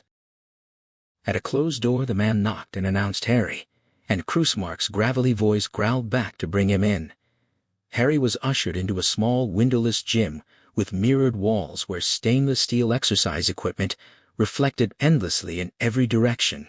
Ethan Crucimark, wearing only boxer shorts and an undershirt, was lying on his back under a leg press machine, working out with surprising intensity for his age. At the sound of the door, he sat up and told Harry to toss him a towel. Harry did, and Crucimark wiped the sweat from his face, his powerful frame showing knotted muscles and varicose veins, a man you didn't want to tangle with. Crucimark asked who killed his daughter, growling the name Johnny Favorite, and Harry said he'd ask when he found him. Crucimark called Favorite a dance band gigolo, regretting he hadn't gotten rid of him when he had the chance. Harry asked if that was when he and his daughter had snatched Favorite from the clinic upstate, and Crucimark's eyes locked onto his, warning him he was way out of line. Harry continued, laying out the 15-year-old deal, the payment to Dr. Fowler, the alias Edward Kelly, and the arrangement to make it seem Favorite was still a vegetable in some forgotten ward, a deception that had held up until the previous week. Crucimark demanded to know who was paying Harry to dig into it. Harry rolled a cigarette between his fingers and refused to say, even when Crucimark hinted he could make it worth his while. Harry asked if he could smoke. Crucimark gave permission, and Harry lit up, then proposed that they both wanted the same man, Crucimark for his daughter's murder, Harry for the case he was working. Crucimark's big fist curled, and he punched his other palm, a sound like a board snapping echoing in a mirrored room, and then he admitted he had been Edward Kelly, the one who paid Fowler the $25,000. Harry asked why he'd use the name Kelly, and Crucimark said he wouldn't use his own, that the alias had been his daughter Meg's idea. Harry asked where they took Favorite, and Crucimark answered Times Square on New Year's Eve 1943. They dropped him in the crowd, and he walked out of their lives. Harry said he didn't buy that, not after paying that much money just to lose him in a crowd. Crucimark insisted that was what happened, that he did it for his daughter, always giving her what she wanted. Harry asked if she'd wanted Favorite to disappear, and Crucimark pulled on a terry cloth robe and said he thought it was something the two of them had cooked up before Favorite went overseas, some hocus pocus they'd been messing around with. Harry asked if he meant black magic, and Crucimark brushed it off, saying it didn't matter what color it was. Meg had always been a strange kid, playing with tarot cards before she could read. When Harry asked what got her started, Crucimark said he didn't know, blaming a superstitious governess or a European cook, observing that you never really knew what went on in people's heads when you hired them. Harry then asked if he'd known his daughter once ran a fortune-telling parlor at Coney Island, pushing deeper into the truth. Crucimark admitted he'd set up the Coney Island fortune-telling parlor for his daughter too, because she was all he had, and he'd always spoiled her. When Harry mentioned finding a mummified human hand in her apartment, Crucimark identified it as a hand of glory, a charm meant to open any lock the right hand of a convicted murderer cut off while the body was still in the noose. It explained that Meg's had a pedigree from a Welsh highwayman named Captain Silverheels, condemned in 1786, purchased in a Paris junk shop years earlier. Harry observed that it was just another souvenir like the skull Favourite had carried, and Crucimark confirmed that Favourite had given that skull to Meg the night before he shipped out not a class ring or a varsity sweater, but a skull. Harry noted that he thought Favourite and his daughter had already broken things off by then, and Crucimark said that was only official, that it had to be some kind of game they were playing, because nothing had changed in their relationship. Crucimark pressed a button by the door and offered Harry a drink. Harry asked for bourbon on the rocks, then inquired if his daughter had ever mentioned a woman named Evangeline Proudfoot. Crucimark couldn't place the name but said she might have. Harry asked about voodoo, and Crucimark seemed puzzled. A knock came, and the man in grey, Benson, the private secretary, not a butler, entered, took their orders, and left to fetch the drinks. Crucimark mounted a mechanical bicycle and began pedaling while Harry explained that Johnny Favourite had been mixed up in Harlem voodoo back in the skull-giving days, wondering if Crucimark's daughter had ever mentioned it.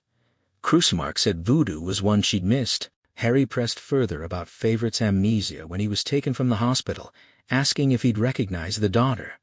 Crucimark said no, that Favourite had acted like a sleepwalker, barely speaking, just staring out the car window. Harry asked if that meant he treated them like strangers, and Crucimark pedaled harder, explaining that Meg had insisted on it. She didn't want him called Johnny, and nothing was to be said about their past relationship. Harry asked if that struck him as odd, and Crucimark replied that everything Meg did was odd.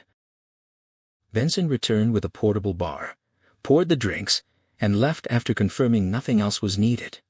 Harry spotted an ashtray and stubbed out his cigarette, then brought up the Mickey he'd heard Crucimark suggest to his daughter, along with a remark about learning persuasion in the Orient. Crucimark gave him an odd look, and assured him the drink was clean, but Harry wasn't convinced, and handed his glass back, telling Crucimark to drink it himself. Crucimark took several healthy swallows, and returned it, saying it was too late for games, and that he needed Harry's help. Harry told him to play straight, then asked if his daughter had ever seen Favourite again after that New Year's Eve. Crucimark insisted she never had, and when Harry pressed him on how he could be so sure, Crucimark said they had no secrets, and she wouldn't hide something like that. Harry observed that he didn't seem to know women as well as he knew the shipping business, but Crucimark maintained he knew his own daughter, and that if she'd seen Favourite again, it was only on the day he killed her. Harry sipped his drink, remarking on the neatness of the story. A man with total amnesia wanders into a New Year's crowd, vanishes for 15 years, and suddenly resurfaces killing people. Crucimark asked who else he'd killed, mentioning Fowler, and Harry corrected him, saying Fowler was a suicide. Crucimark snorted that suicides were easy to arrange, and Harry asked him how he would go about it. But Crucimark warned him not to put words in his mouth, insisting that if he'd wanted Fowler dead, he would have done it years ago. Harry doubted that, pointing out Fowler was worth more alive as long as he kept the lid on Favourite's disappearance. Crucimark growled that it was Favourite he should have put away, not Fowler, and asked whose murder Harry was investigating anyway. Harry said he wasn't investigating any murder, he was just looking for a man with amnesia. Crucimark said he hoped Harry found him. Harry asked if he'd told the police about Johnny Favourite, and Crucimark rubbed his chin, admitting it had been tricky. He wanted to point them in the right direction without implicating himself, and he'd come up with a good story. He told them about Meg's engagement to Favourite, and how weird he was, details that had never made the papers, and the police were eager for it. When Harry asked where he told them they could find Favourite, Crucimark said he claimed he hadn't seen him since the war, and only knew he'd been wounded. If they couldn't trace it from there, they should find other work. Harry predicted they'd trace it to Fowler, and that's when their problems would start, but Krusemark brushed aside their problems and asked about Harry's own plans after New Year's 1943. Harry finished his drink, set the glass down, and admitted he had nowhere to go. He couldn't find Favorite in the past, but if he surfaced in the city again, Harry would be waiting. Krusemark slid off his exercycle and asked if Harry thought he was a target, and Harry turned the question back on him. Krusemark said he wasn't going to lose any sleep over it. Harry suggested they stay in touch, offering his number from the book if Krusemark needed him, but he was careful not to hand over his business card. He'd seen too many of those end up with corpses. Krusemark clapped him on the shoulder with a wide, gleaming smile and praised him as sharper than New York's finest, then walked him to the front door, oozing charm in a way that felt greasy and insincere. He promised Harry would be hearing from him. The handshake lingered in Harry's grip all the way down to the street. The doorman asked if he wanted a cab, but Harry declined, saying he needed to walk and think, preferring silence to small talk with a stranger. As he came out of the building, two men were waiting on the corner. One was stocky, wearing a blue rayon windbreaker and black chinos, with a build like a high school football coach. The other was a nervous kid in his 20s, a green sharkskin suit too large for him, with a greaser haircut and watery, soulful eyes that looked like they belonged on a religious card. The coach called out, asking if Harry had a minute, saying he had something to show him. Harry brushed him off, but the man insisted, and Harry saw the blunt muzzle of a small-caliber automatic peeking from the V of his half-zipped jacket, just the front side visible, which meant the man was either very good or thought he was. Harry told him he was making a mistake, but the coach knew his name and said there was a park across the street where they could talk privately. The kid in the sharkskin suit fell in behind them as they crossed over and descended into the narrow park along the East River. Harry noted the cutout jacket pockets that let the man keep his hand on the gun, a clever trick, and the coach confirmed it worked well. A man with a Yorkshire Terrier was walking toward them, but moving slowly. They waited until he passed, and Harry looked up at the latticework of the Queensborough Bridge, the blue sky caught in its girders, thinking how it was a beautiful day to die, and trying not to imagine the oily water below or the bullet in his eye. He tightened his grip on his attaché case, knowing his own gun was useless in his pocket. The dog walker was less than 20 feet away, and Harry watched the coach's eyes flick toward him. That quick glance was all the opening he needed. He swung the attaché case with full force, driving it up between the coach's legs. The man screamed and doubled over, and an accidental shot burned through his windbreaker, hitting the pavement with a sound like a sneeze. The terrier barked wildly, and Harry slammed the case against the coach's head, dropping him. He kicked the man's elbow, sending a Colt match target woodsman skittering across the concrete. He yelled for the dog walker to get a cop, but the kid in the sharkskin suit was already closing in with a leather-covered sap. Harry used the attaché case as a shield to block the first swing, but he couldn't stoop for the fallen gun. He kicked it under the railing into the river instead, leaving himself wide open. The sap caught him on the side of the neck, and the pain was blinding, tearing his breath away. He tried to shield his head, but the kid was too fast, landing a glancing blow on his shoulder. Then his ear exploded with a sickening impact.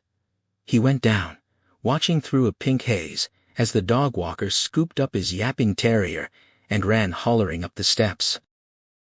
He was on his hands and knees, head roaring like a train on fire, and the sap hit him again, plunging him into darkness. When he opened his one working eye, he saw the kid helping the coach to his feet. The coach cupped his groin, moving slowly, but he hobbled over and kicked Harry in the face, then again, and Harry stopped listening after that. He was drowning in a torrent of blood, tumbling under a red tide, gasping and swallowing the sweet metallic liquid. The bloody current deposited him somewhere distant, and he felt the cold metal leg of a park bench under his hands. Voices came out of the fog. A patrolman arrived, telling him to relax. That help was coming. Harry tried to respond, but could only make a gargling noise. The man with the dog was there too, describing the attack. The patrolman thanked the witness, who gave his name as Mr. Groton, and promised to make a statement, and Harry tried to express his gratitude, but managed only another gargled sound. The sun was warm on his face, each injury pulsing like its own tiny heartbeat. He reached up and touched his features, but nothing felt familiar. It was a stranger's face. When the ambulance crew arrived, he insisted he could walk, but his knees buckled, and they lowered him onto a stretcher. He floated in and out of consciousness as they lifted him, the inside of the ambulance smelling of vomit, the siren wailing while the driver and his partner laughed in the front seat. The world swam back into focus in the Bellevue emergency room, where a young intern worked on Harry's lacerated scalp with stitches and promised to do what he could for the mangled ear. The Demerol smoothed everything out, and Harry managed a broken-tooth smile for the nurse. A precinct detective appeared, as he was being wheeled to X-rays, walking alongside and asking if he knew the men who had tried to rob him. Harry didn't correct the assumption, giving a description of the coach and the kid before being rolled on for the films of his skull. The X-rays showed no fractures, but concussion remained a possibility, so they decided to keep him overnight for observation. He felt too wrecked to argue, and after a meal of strained carrots and other soft hospital food, a nurse walked him to a payphone so he could call Epiphany and let her know he wouldn't be home. She sounded worried at first, but he joked it off, assuring her he'd be fine after a night's sleep. She asked if he wanted to know what she'd done with the $20 he'd given her. She'd bought firewood. He said he had plenty of matches, and they both laughed as they said goodbye, though Harry knew he was falling for her, and that was bad luck for him. The nurse led him back to another needle. His sleep was almost dreamless, but the specter of Lucifer still pushed through the drug-heavy curtain to mock him. Most of it faded on waking, but one image stayed: an Aztec temple rising above a crowded plaza, its steep steps slick with blood. At the top, Cipher in his flea circus tailcoat laughed and hurled a dripping heart into the air, and Harry was the victim. The next morning, while finishing his cream of wheat, Lieutenant Stern paid a surprise visit, wearing his usual brown suit but with a blue flannel shirt and no tie off duty, but still, every inch a cop. He commented on Harry's battered appearance, and Harry shot back with a remark about Stern, wishing it had been him.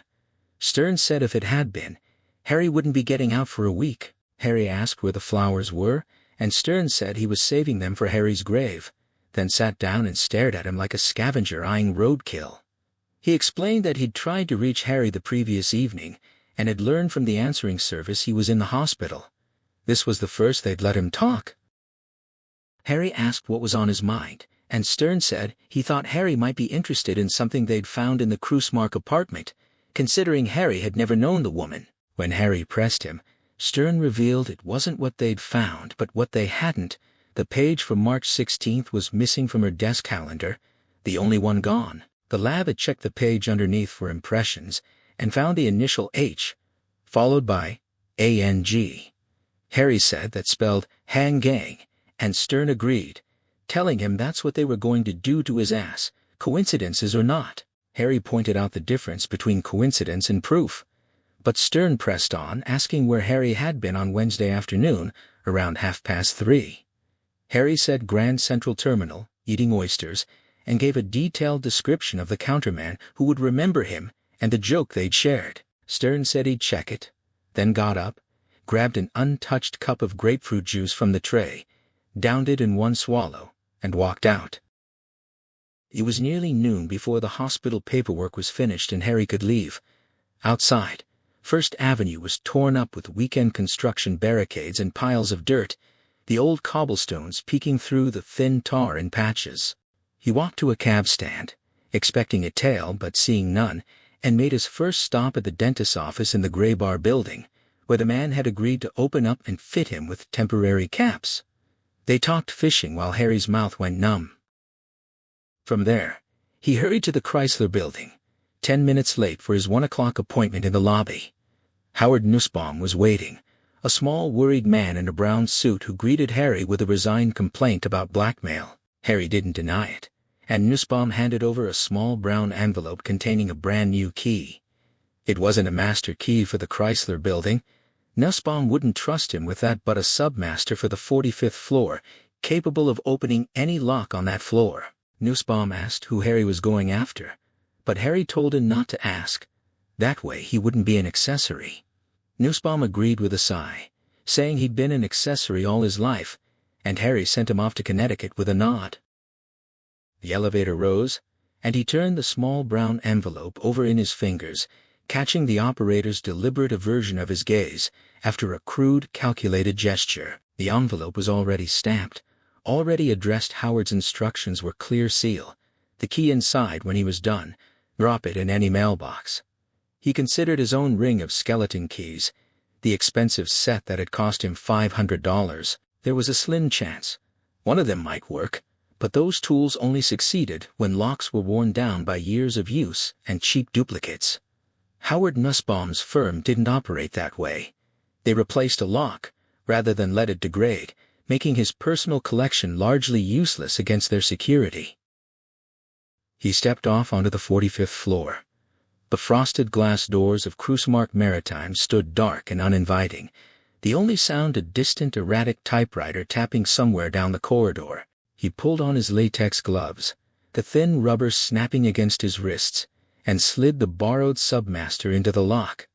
It turned with a smooth, satisfying click, a charm as effective as any mummified hand in a dead witch's apartment. He let himself inside. The offices were a ghost town. Shrouded typewriters and silent telephones sat abandoned under the dim fluorescent glow. No ambitious junior executives sacrificing their Saturday golf games. No one at all, even the teletypes, had been given the weekend off. He set up his Minix camera and copying easel on the L-shaped reception desk, switching on the harsh fluorescent lights. A penknife and a bent paperclip proved all he needed to spring the locked filing cabinets and desk drawers. He had no clear idea what he was searching for, but Cruisemark had sent a pair of thugs to put him in the hospital. That meant there was something here worth finding. The afternoon stretched out, tedious and meticulous. Hundreds of files passed under his copying easel. He photographed anything that seemed promising, several altered shipping manifests, a letter hinting at a congressman open to bribery. It was thin, but he knew it was there. There was always something beneath the corporate rug if you knew where to look. He burned through 15 rolls of film, documenting every major deal Cruisemark Maritime had ever touched. Somewhere in those pages, buried behind columns of numbers and legal jargon, lay enough crime to keep the district attorney's office busy for months. When the filing cabinets were done, he used the Submaster on Cruisemark's private office door. The mirrored bar glittered in the dim light, and he poured himself a drink, carrying the crystal snifter as he ran his hands over the wall paneling and checked behind every painting. No safe, no hidden compartments, no clever carpentry. The room was stark. A couch, the bar, and the vast marble desk. No papers, no pens, no clutter, just a polished surface, and at the far end, a bronze statuette of Neptune poised above its own reflection. He crouched and looked underneath the marble slab. A shallow recessed steel drawer, invisible from above, was cleverly concealed there. It wasn't locked. A small lever released a catch, and hidden springs sent it gliding open like the drawer of a cash register. Inside, several expensive fountain pens, a silver-framed oval photograph of Margaret Cruisemark, an 8-inch dirk with a gold-mounted ivory grip, and a scattering of letters. He recognized one of the envelopes and pulled out the card inside. An inverted pentagram was embossed at the top, and he read the Latin words without difficulty now. Ethan Cruisemark had received his own invitation to the Black Mass.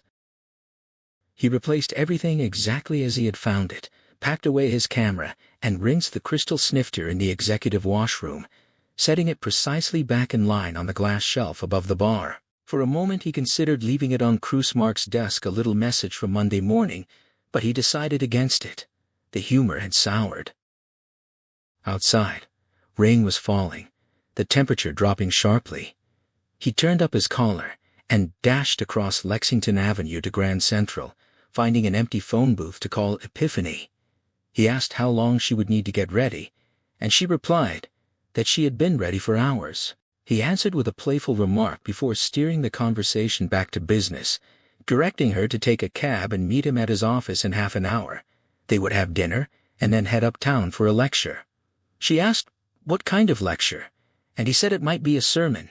He reminded her to grab his raincoat from the front closet and told her not to be late.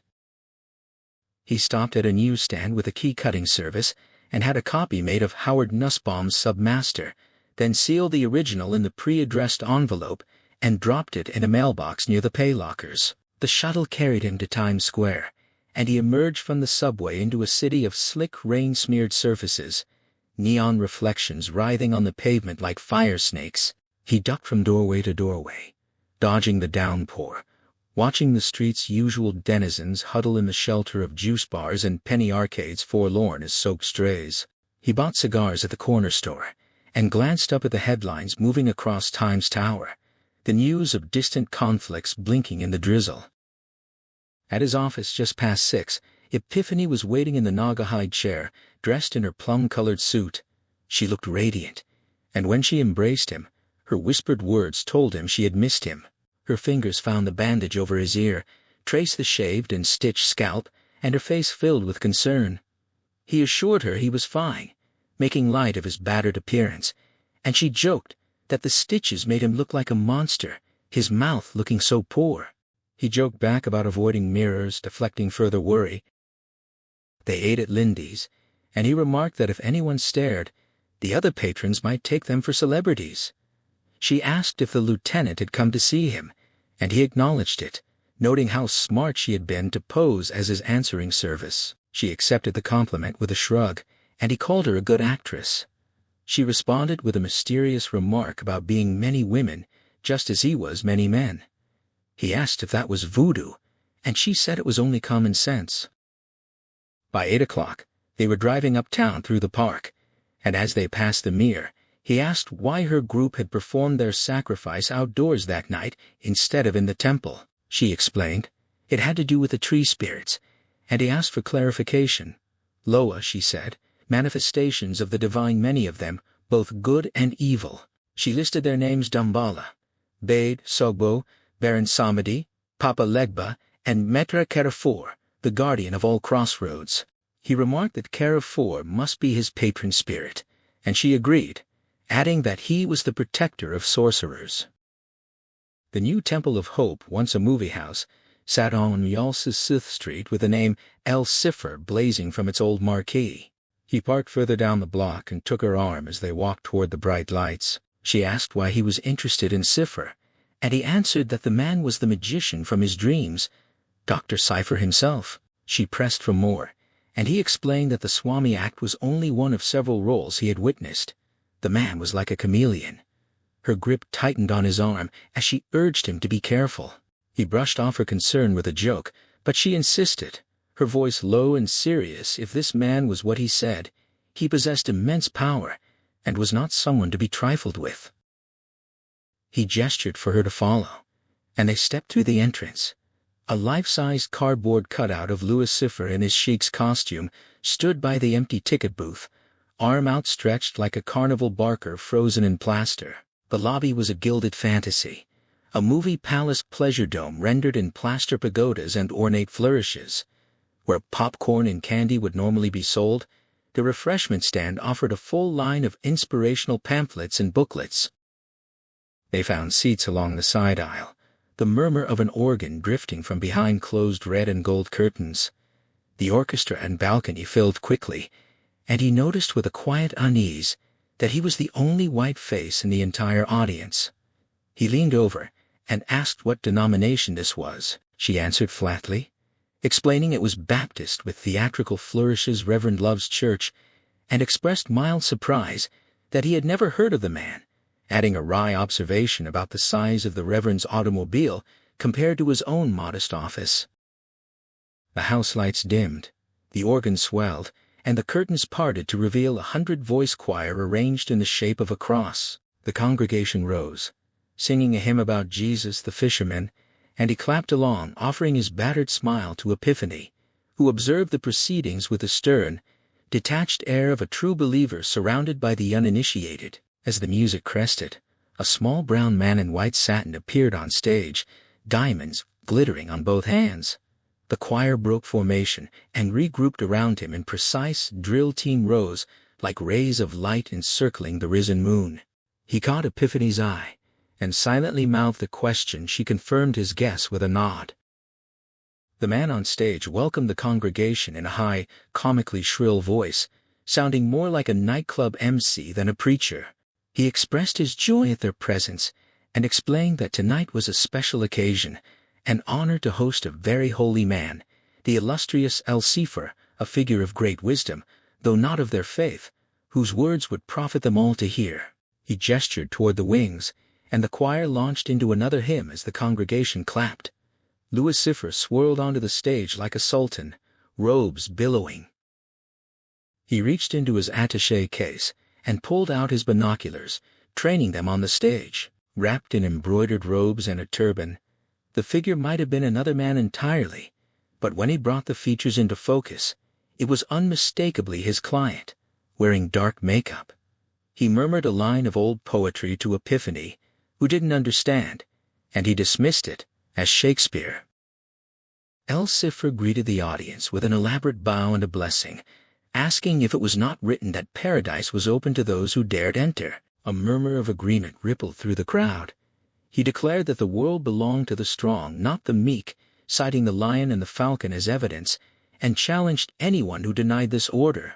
A voice from the balcony shouted agreement, and Epiphany muttered a dry observation that the message was the opposite of the Sermon on the Mount. He paced the stage, palms pressed together like a supplicant, but his eyes burned with a raw, almost feral intensity. He spoke of the whip and the spur, insisting that strength required an act of will, urging the congregation to choose to be wolves rather than gazelles. They responded as if to scripture, echoing his words, chanting, "Be a wolf," in unison. He pointed to the crowded streets and asked if the strong did not rule. They answered yes. He declared that the meek suffered in silence, and they agreed, shouting, "Amen." He called the world a wilderness, where only the strong survived, and they repeated the phrase back to him. He urged them to be like lions and wolves, not lambs, to let other throats suffer, to reject cowardice and steep their hearts in bold deeds, insisting that if there could be only one winner, it should be them.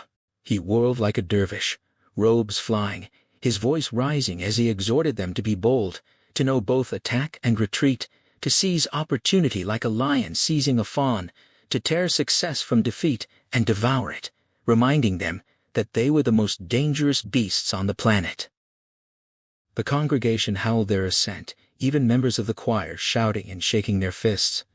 He found his attention wandering, daydreaming through the rhetoric, until a sudden phrase snapped him back to full alertness. XIII quoted scripture about plucking out an offending eye, then twisted it into a command to rip out, claw out, or shoot out anyone's eye that offended them. The words hit him like a physical blow, and he sat forward, rigid with attention. The speaker continued, asking why anyone would turn the other cheek or allow themselves to be struck, urging them to cut out hearts that were set against them, to strike first at enemies, to blow out eyes and rip out hearts, and cut off offending members and shove them down throats. He felt numb, transfixed by the possibility that the man on stage had just described 3 murders in vivid, visceral detail. The speaker thrust his hands above his head in a victory salute, demanding that the congregation promise to be strong. They screamed their promises, frantic and fervent, as he disappeared into the wings and the choir regrouped, bursting into a triumphant hymn about the strong arm of the Lord.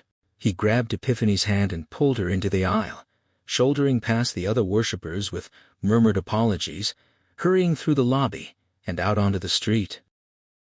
The silver-gray Rolls Royce was waiting at the curb, the uniformed chauffeur lounging against the front fender. He snapped to attention as a fire exit door opened, spilling light across the pavement, and 2 large men in dark suits and glasses stepped out, scanning the scene with the solid, immovable presence of a fortress wall. XIII joined them and was flanked by another pair of bodyguards as they moved toward the car. He called out, stepping forward, but was immediately blocked by the lead bodyguard, who warned him not to attempt anything he would regret. He didn't argue a return trip to the hospital was not part of his plan. As the chauffeur opened the rear door, he caught the eye of the man in the turban, who stared back without expression before lifting his robes and climbing into the car. The door closed, and he watched the Rolls drive off from behind the bodyguard's impassive bulk, the man standing like a stone statue, waiting for any move. Epiphany came up behind him and linked her arm through his, suggesting they go home and build a fire. Palm Sunday unfolded, with a heavy, languid sensuality. He woke on the floor, tangled in blankets and couch cushions beside Epiphany, the novelty of her presence still sharp and strange. Only a single charred fragment remained in the fireplace, a ghost of the previous night's fire. He started coffee and retrieved the Sunday papers from the doormat, and by the time he finished the comics section, she was awake, curling into his lap with a whispered question about his sleep and his dreams. He admitted he had slept without dreams at all, and when he suggested the spell might be broken, she offered a cautious maybe. Her warm breath fanned his neck as she told him she had dreamed of the magician instead, the ringmaster at a circus, with him as one of the clowns, but the dream had been pleasant, uneventful. She sat up straight and asked what the magician had to do with Johnny Favorite. He confessed he wasn't certain, only that he seemed caught in some struggle between two magicians. She pressed further, asking if the man in the turban was the one who had hired him to find her father, and he confirmed it. Her voice grew urgent, warning him not to trust the man, and he assured her he would be all right. She declared her love, her fear that something bad might happen, and he choked back the urge to echo her words, deflecting instead with a dismissive remark about schoolgirl crushes. She insisted she was not a child, her gaze intense, and revealed that she had given her virginity at 12 as an offering to an evil spirit. He asked if her mother had allowed it, and she explained. It had been an honor, performed by the most powerful priest in Harlem. He deflected her anger with a compliment about her eyes, and she softened, kissing him. They made love in the overstuffed armchair, surrounded by the scattered Sunday funnies. Later, after breakfast, he carried the stack of library books into the bedroom and stretched out to study. She knelt beside him, wearing his bathrobe and reading glasses, taking the book from his hands and closing it, directing him to another volume she had marked. She explained that the chapter was a detailed description of the Black Mass, the liturgy, the backward Latin, the deflowering of a virgin on the altar. He observed that it sounded like her own experience, and she agreed, noting the similarities in sacrifice, dancing, and aroused passions, but emphasizing the difference between appeasing evil and actively encouraging it. When he questioned whether such a force truly existed, she accused him of naivety, asking if he couldn't feel it in his sleep when the magician haunted his dreams. He deflected again, reaching for her, but she insisted on seriousness, warning him that these were men of demonic power, that he needed to know what he was up against. She directed him to specific chapters in books, ranking them in a hierarchy of importance, and left him to his studies. He read until darkness fell, a self-taught course in the satanic sciences. She built a fire, and magically produced a bouillabaisse she had made while he was in the hospital, and they ate by firelight, the shadows flickering like imps on the walls. Little was said. Her eyes spoke everything, and he found them the most beautiful he had ever seen. The idyll had to end. Around 7:30 he began preparing for work: jeans, a navy turtleneck, sturdy hiking boots. He loaded his camera and retrieved his revolver from the raincoat pocket. She watched from the fire, wrapped in a blanket, tousle-haired and silent. He laid his equipment out on the dining table: camera, film, revolver, handcuffs, his ring of skeleton keys, and a borrowed Submaster. He found a box of cartridges under his shirts and tied extra shells into a handkerchief. He hung the camera around his neck and pulled on his old leather aviator's jacket, stripped of its service patches, lined with shearling, perfect for cold stakeouts. The revolver went into his right pocket with the extra rounds, the cuffs, film, and keys into his left. She pointed out that he had forgotten his invitation. He dismissed it, saying he was crashing the party. She asked about his wallet, which he had left in his jacket from the night before. They laughed and kissed, but she broke away, shivering, pulling the blanket tight, and urging him to go so he could return sooner. He told her not to worry, and she smiled, though her eyes were large and wet. She wished him well, and he assured her with a worn motto. She promised to wait for him, and he reminded her to keep the chain on the door. He grabbed his wallet and a knitted watch cap and said it was time to go. She ran down the hall, shedding the blanket, and kissed him deeply at the door, pressing a small leather disc into his hand. A charm, she explained, the symbol of a powerful spirit that overcomes all bad luck. He pocketed it, and they kissed again, more chastely. Nothing more was said. He heard the chain slide into place as he started for the elevator, and a hollow thought followed him. Why hadn't he told her he loved her? He took the subway downtown, switching lines and hurrying down iron stairs to catch a train. The car was nearly empty, and he leaned against the closed doors, watching the dirty tiles slide by. The lights flickered as the train entered a tunnel, and the wheels screamed against the rails. He gripped a pole for balance, staring into the blackness as they gathered speed. A moment later, it appeared, the ghostly presence of the abandoned 18th Street station, revealed only by the reflected light of the passing train on the soot-covered tiles. A place most passengers never noticed, a station that officially did not exist. He made out the mosaic numerals on the tile columns, a shadowy stack of trash cans against the wall, and then the train plunged back into the tunnel, the station vanishing like a half-remembered dream.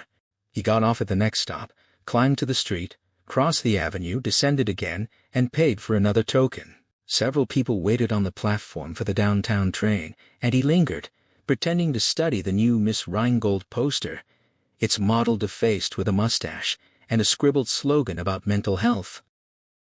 A Brooklyn Bridge train arrived, and everyone boarded except him and an old woman at the far end of the platform. He strolled in her direction, feigning interest in wall advertisements, a smiling man who found work through the newspaper, a Chinese child, eating rye bread. The old woman ignored him, her shabby black coat missing buttons, a shopping bag clutched in her hand. From the corner of his eye he watched her climb onto the wooden bench, reach up to the wire cage around a light bulb, and quickly unscrew it. She dropped the bulb into her bag and stepped down just as he approached. He offered a piece of useless advice about left-hand threads, explaining that the transit department used special bulbs to discourage theft. She denied knowing what he was talking about, and hurried away, not looking back. He waited until she disappeared into the ladies' restroom. An Uptown Express roared past as he descended the narrow metal ladder at the end of the platform. A pathway alongside the tracks led into darkness, dimly lit by low wattage bulbs at distant intervals. The tunnel was quiet between trains, and he startled rats scuttling among the cinders on the track bed.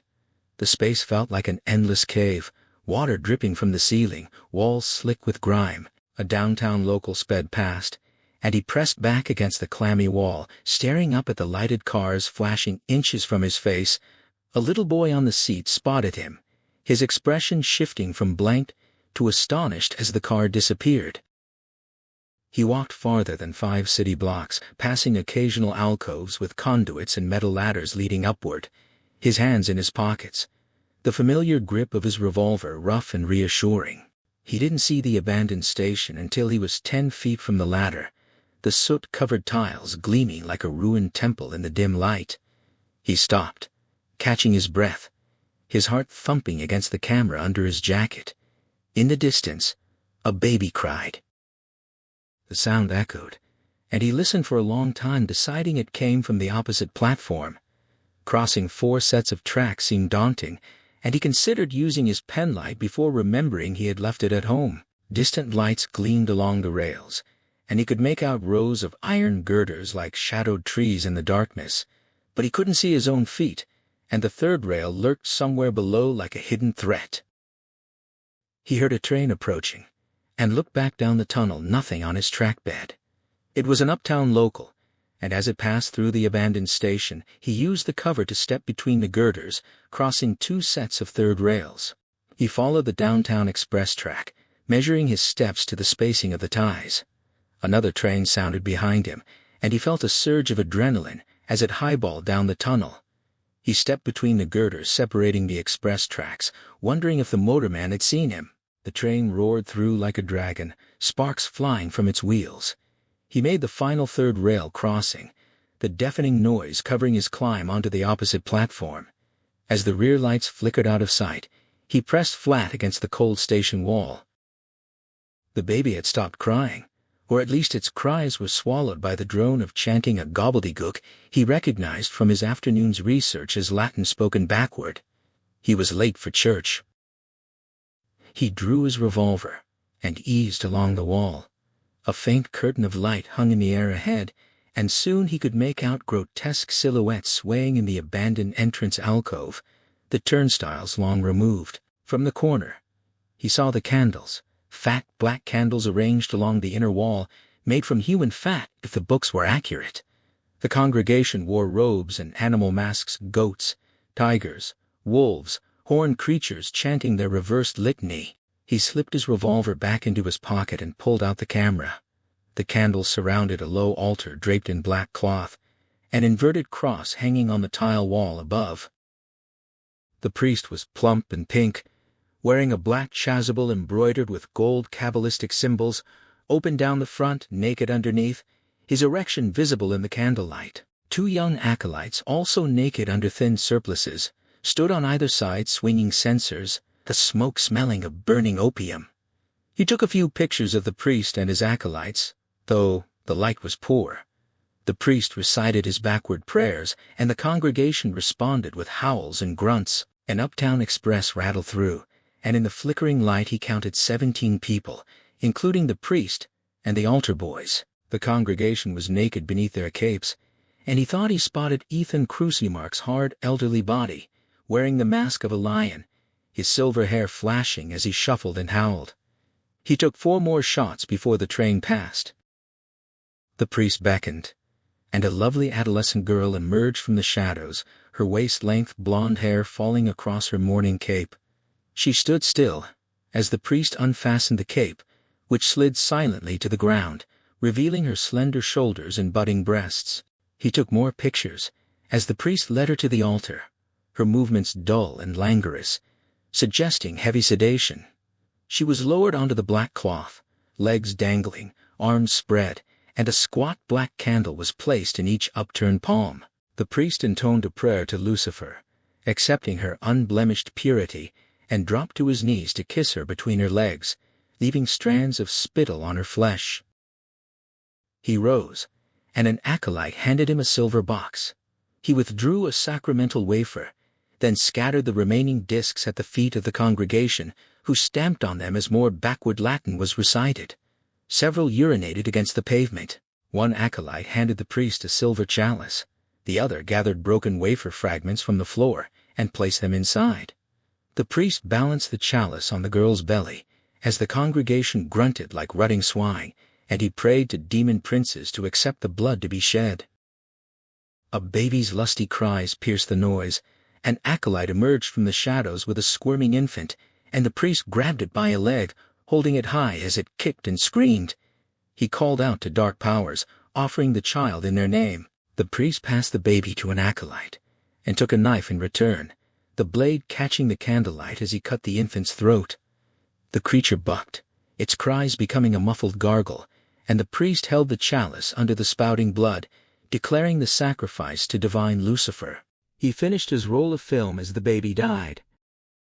The congregation's moaning grew louder, drowning out the rumble of an approaching train.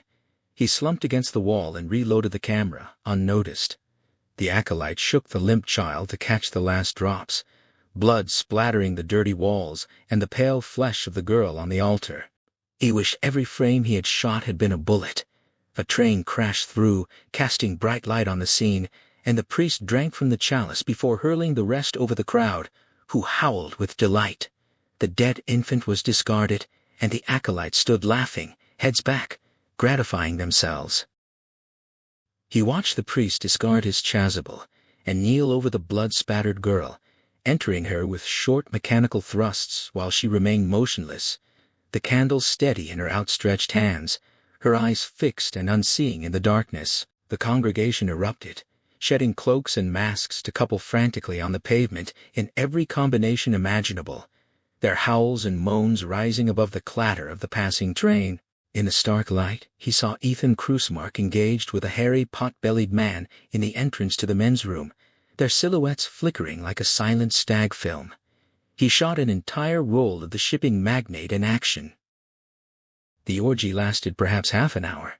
The cold, clammy air of the early spring subway eventually dampened even the most fervent enthusiasm, and soon the worshippers were grumbling as they hunted for lost clothing and shoes in the dark. He kept his eye on Cruisemark, who packed his costume into a valise and helped some of the others clean up the altar cloth.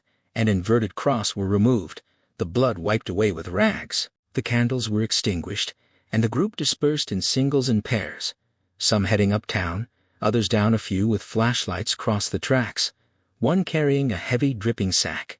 Cruisemark lingered, whispering with the priest for several minutes as the blonde girl stood slumped behind them like a zombie. They shook hands and parted with the formality of Presbyterians after a service, and Cruisemark walked uptown along the deserted platform, passing within arm's length of his hiding place. He followed, as Cruisemark entered the tunnel and walked rapidly along the narrow pathway. It was clearly not the first time the old man had taken such a stroll. He let him reach the first naked light bulb before falling into step behind him, matching his pace, his rubber-soled boots making no sound. A tail in a tunnel was a risky business. One glance back, and the game was up. The approach of a downtown train gave him the opening he needed as the rumbling thunder built to a crescendo. He sprinted forward, the roar drowning his footsteps, his revolver already in his hand. Cruisemark never heard a thing. As the last car shot past, Cruisemark vanished. He was less than 10 yards away, and then gone. Another 5 strides, and he saw the open doorway, a service exit, and Cruisemark was starting up a metal ladder fastened to the back wall.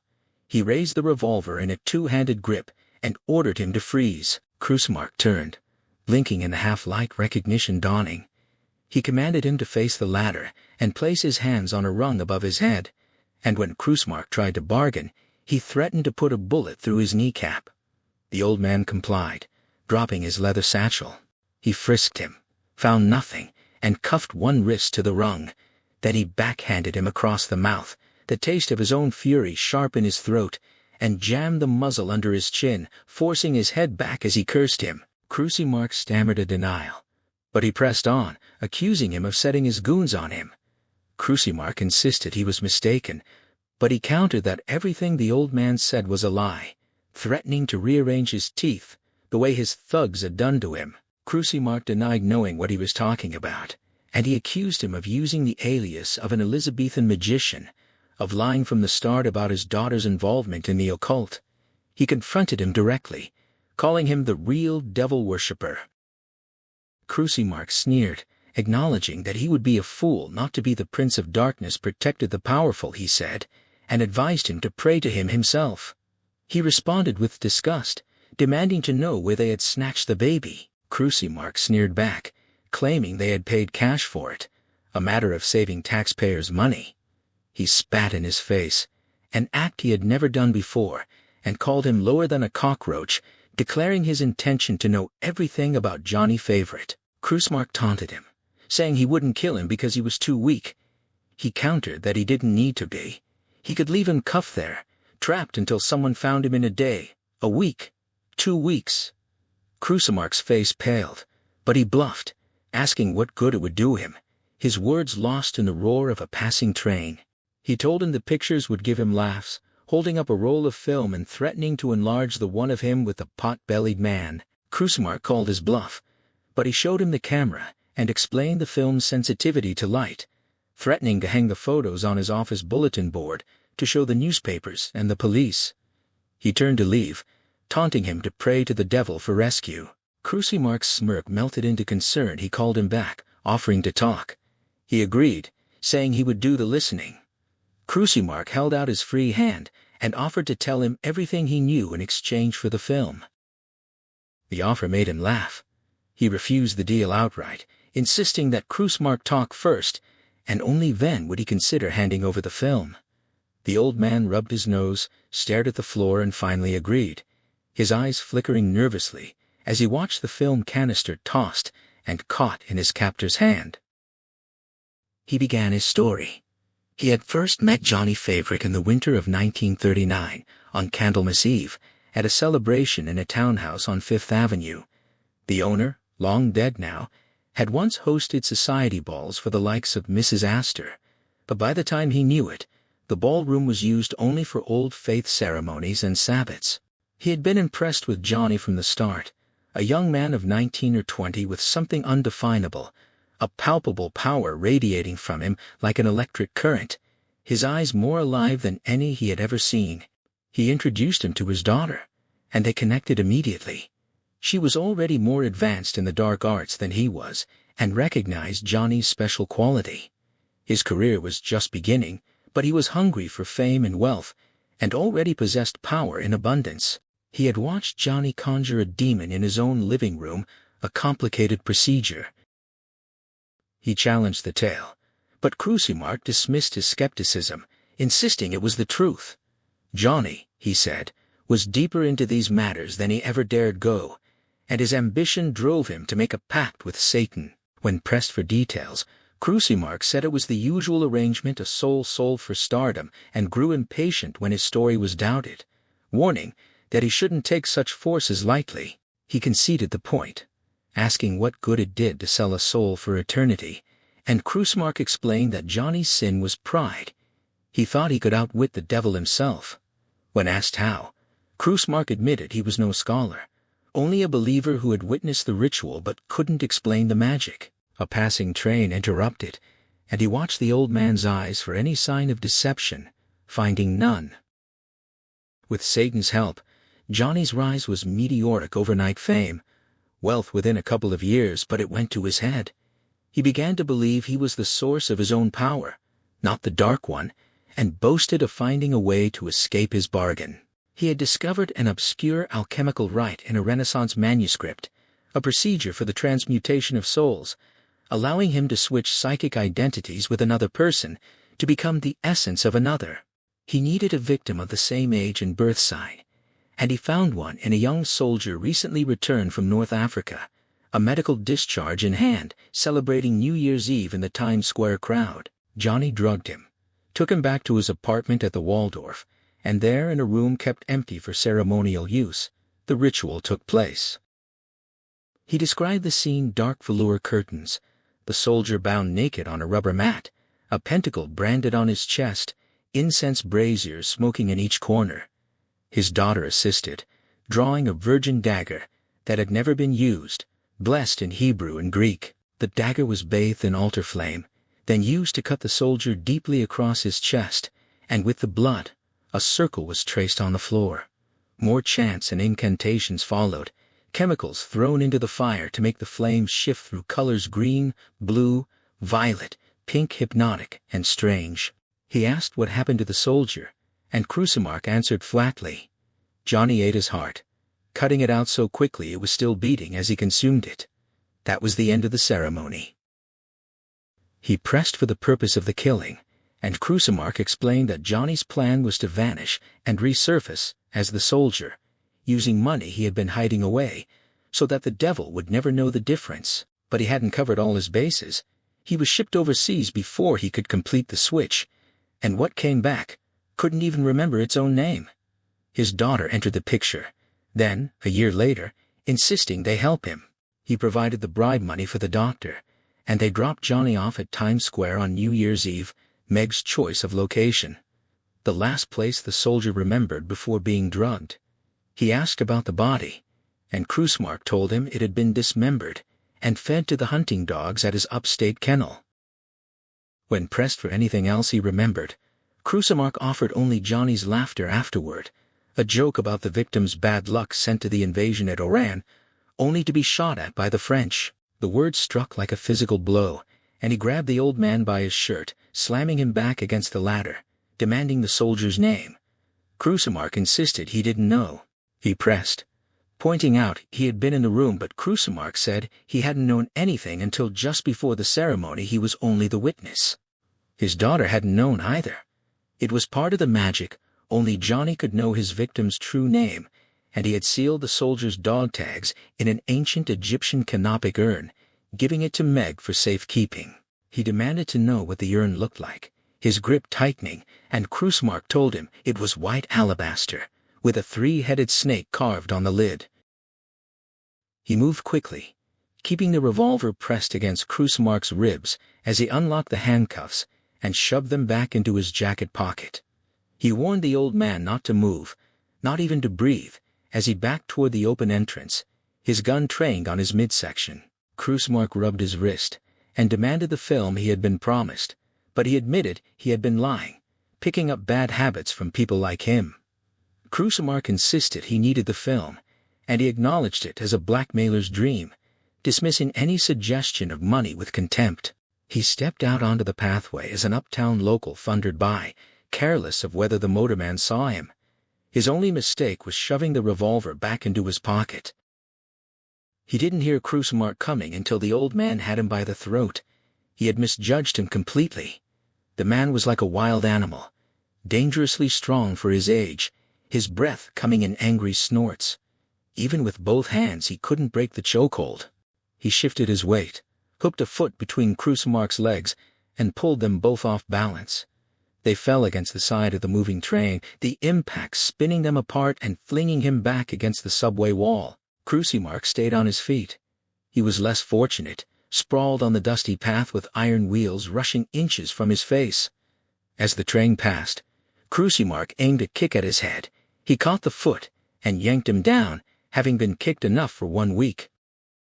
There was no time to reach for his revolver. He sprang at Krusmark, driving his fist into the side of his neck, then hit him again, feeling his nose collapse. Krusmark grabbed his hair and yanked his head against his chest, and they grappled on the narrow pathway, gouging and kicking in a fight that had no rules. Krusmark got him down, his hands clamped around his throat, and when he couldn't break the weightlifter's grip, he shoved his palm under Krusmark's chin and levered his head back, then jabbed his thumb into his eye. The old man screamed, his grasp loosening, and he twisted free, gasping for air. They wrestled, rolling onto the tracks, and he ended up on top, hearing Krusmark's head thud against a wooden tie. He kneed him in the groin for good measure, and there wasn't much fight left in him. He stood and felt for his revolver. It was gone, lost in the struggle. The crunch of cinders alerted him as Krusmark staggered upright, lurching with a wild roundhouse right. He stepped inside and pounded him twice in the midsection, feeling the hard, solid body give, knowing he had hurt him.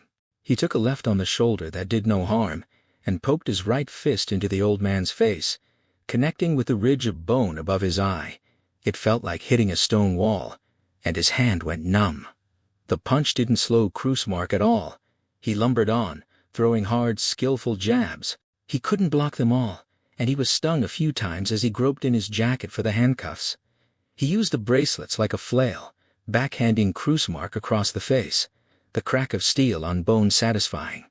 He hit him again, above the ear, and Krusmark went down backward with a grunt. Krusmark's sudden scream echoed and died in the dripping tunnel, followed by the crackling hum of electricity. The third rail. He didn't want to touch the body, too dark to see clearly, and he stepped back onto the safety of the path, making out the old man's obscure form sprawled across the tracks in the light of a distant bulb. He went back into the exit alcove and poked through Krusmark's leather valise. The lion mask snarled up at him, and under the black cape he found a small plastic flashlight. He switched it on and stepped into the tunnel.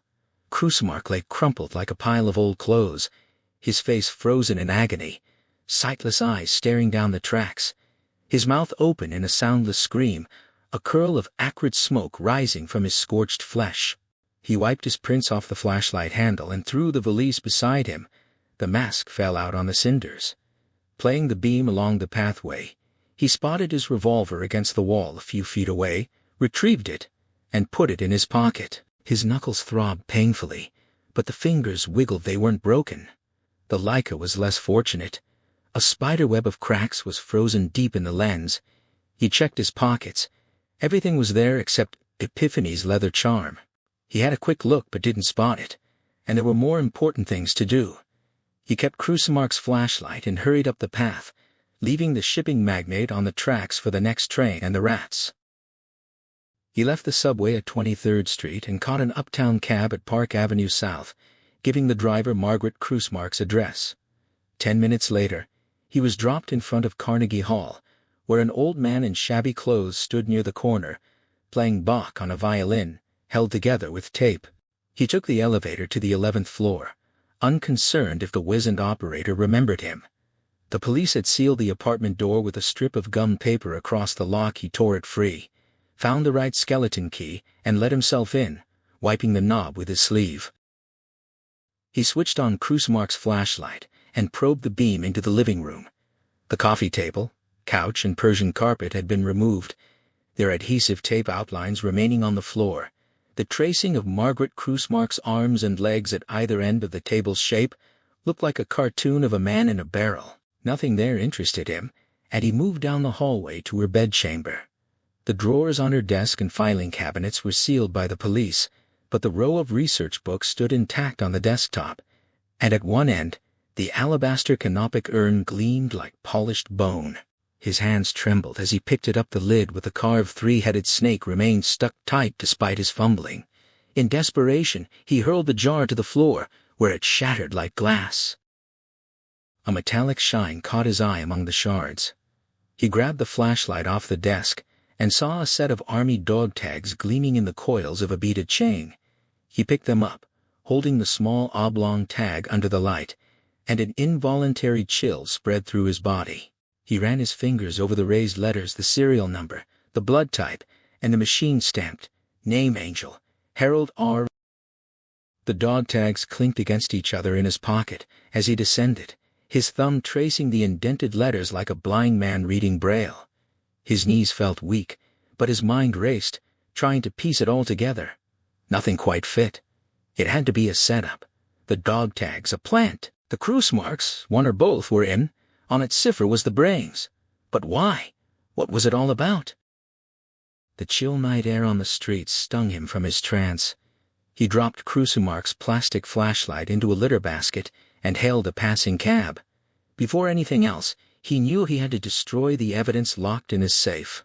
He gave the driver the address, settled back with his feet up, and watched the avenue unfold as they caught each green light.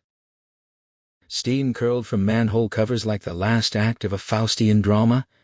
Johnny Favorite had sold his soul and tried to escape by sacrificing a soldier with his name. He thought of Sifri's elegant smile and wondered what the man hoped to gain. He remembered New Year's 1943 on Times Square as clearly as if it were yesterday, stone-cold sober in a sea of drunks, his dog tag secure in his wallet's coin pocket when it was lifted. 16 years later, they turn up in a dead woman's apartment. What in hell was going on? Times Square blazed like a neon purgatory. He fingered his improbable nose and tried to remember the past, most of it gone, wiped out by a French artillery round at Oran. Bits and pieces remained, smells often bringing them back. Damn it, he knew who he was. The lights were on in his office when the cab stopped. He paid the fare and hurried inside, taking the fire stairs to avoid the elevator's noise. The hallway was dark, his waiting room dark, but light from the inner office shone through the pebbled glass. He drew his gun and eased inside. The inner door stood wide open, spilling light across his threadbare carpet. He waited, hearing nothing. The office was wrecked, desk ransacked, drawers upended, contents scattered. The filing cabinet lay on its side, glossy photographs curled like autumn leaves in the corner. He righted his overturned chair and saw the safe door hanging open. Then the lights went out, not in the office, inside his head. Someone got the drop on him with what felt like a baseball bat. He heard the sharp crack as he fell forward into blackness. Cold water splashing on his face brought him around. He sat up, sputtering, his head throbbing. Louis Siffer stood over him in a tuxedo, pouring water from a paper cup, holding his revolver in the other hand. He asked if Sifre had found what he was looking for, and Sifre smiled, confirming it, then warned that a man in his profession shouldn't house secrets in tin cans. He pulled a horoscope from his pocket, saying the police would be happy to have it. He insisted Sifre would never get away with it, but Sifre said he already had.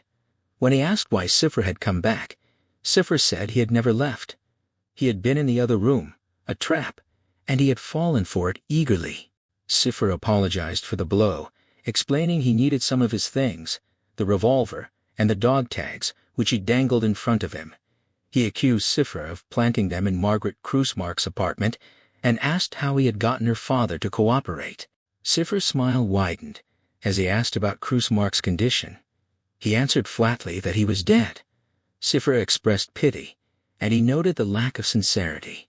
Cipher toyed with the dog tags, Dr. Fowler's engraved ring flashing on his hand.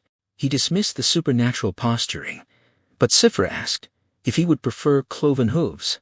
He admitted he hadn't figured it out until tonight, that Cipher had been toying with him, and he should have guessed when he learned that 666 was the number of the beast.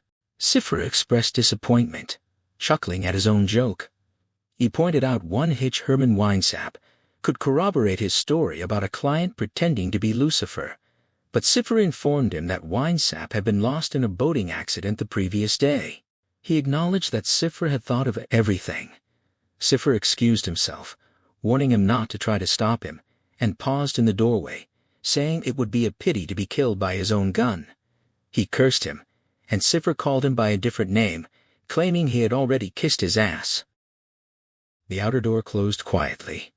He scrambled across the littered floor to the open safe, sweeping aside documents to reach an empty cigar box on the bottom shelf. His heart pounded as he lifted the lid and removed a .45 caliber Colt Commander.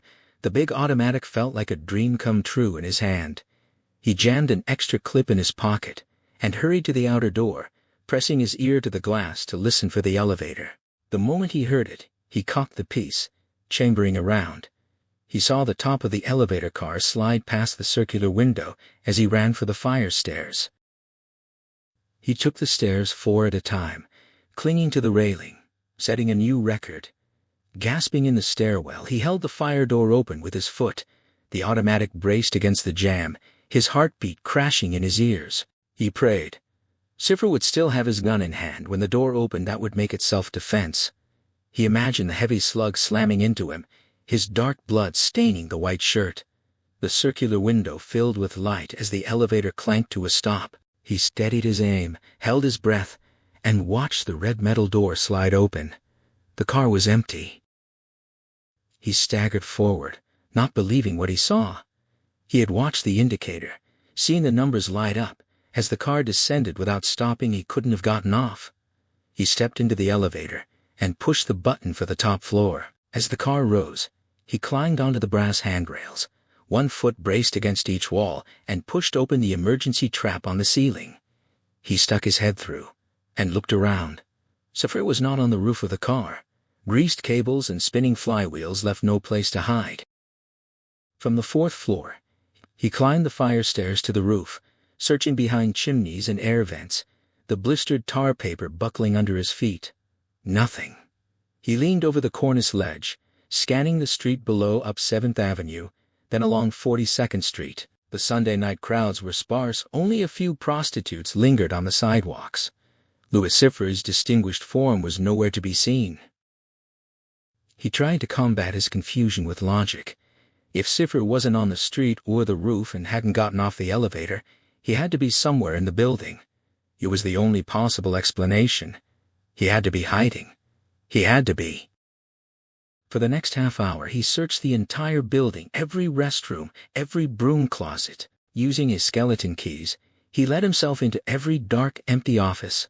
Ira Kipnis's place, Olga's electrolysis, the shabby waiting rooms of 3 cut-rate dentists, the closet-sized establishment of a rare coin and stamp dealer. There was no one. He returned to his office, feeling lost. None of it made sense. No one can vanish into thin air. It had to be a trick. He sank back into a swivel chair, still gripping the Colt Commander. Across the street, the news headlines marched on fallout reports, Indian concerns over the Dalai Lama. By the time he thought to call Epiphany, it was too late. Tricked again by the greatest trickster of them all. The endless ringing struck the same note of despair as the lonely voice of the Spanish sailor in Dr. Cypher's bottle, another lost soul like him. He sat for a long time with the receiver to his ear, surrounded by the desolate wreckage of his office. His mouth was dry and tasted of ashes, All hope was gone. He had crossed the threshold of doom. After a while, he stumbled down to the street. He stood at the corner of the crossroads of the world, wondering which way to go. It didn't matter anymore. He had run long and far enough. He was through running. He flagged a cruising cab heading east on 42nd. The driver's sarcastic question about a destination broke the silence, and his own voice sounded distant as he gave the address. They turned downtown on 7th, and he slouched in the corner, staring out at a world gone dead. Fire trucks howled in the distance. They passed the gray, somber columns of Penn Station. The driver didn't speak.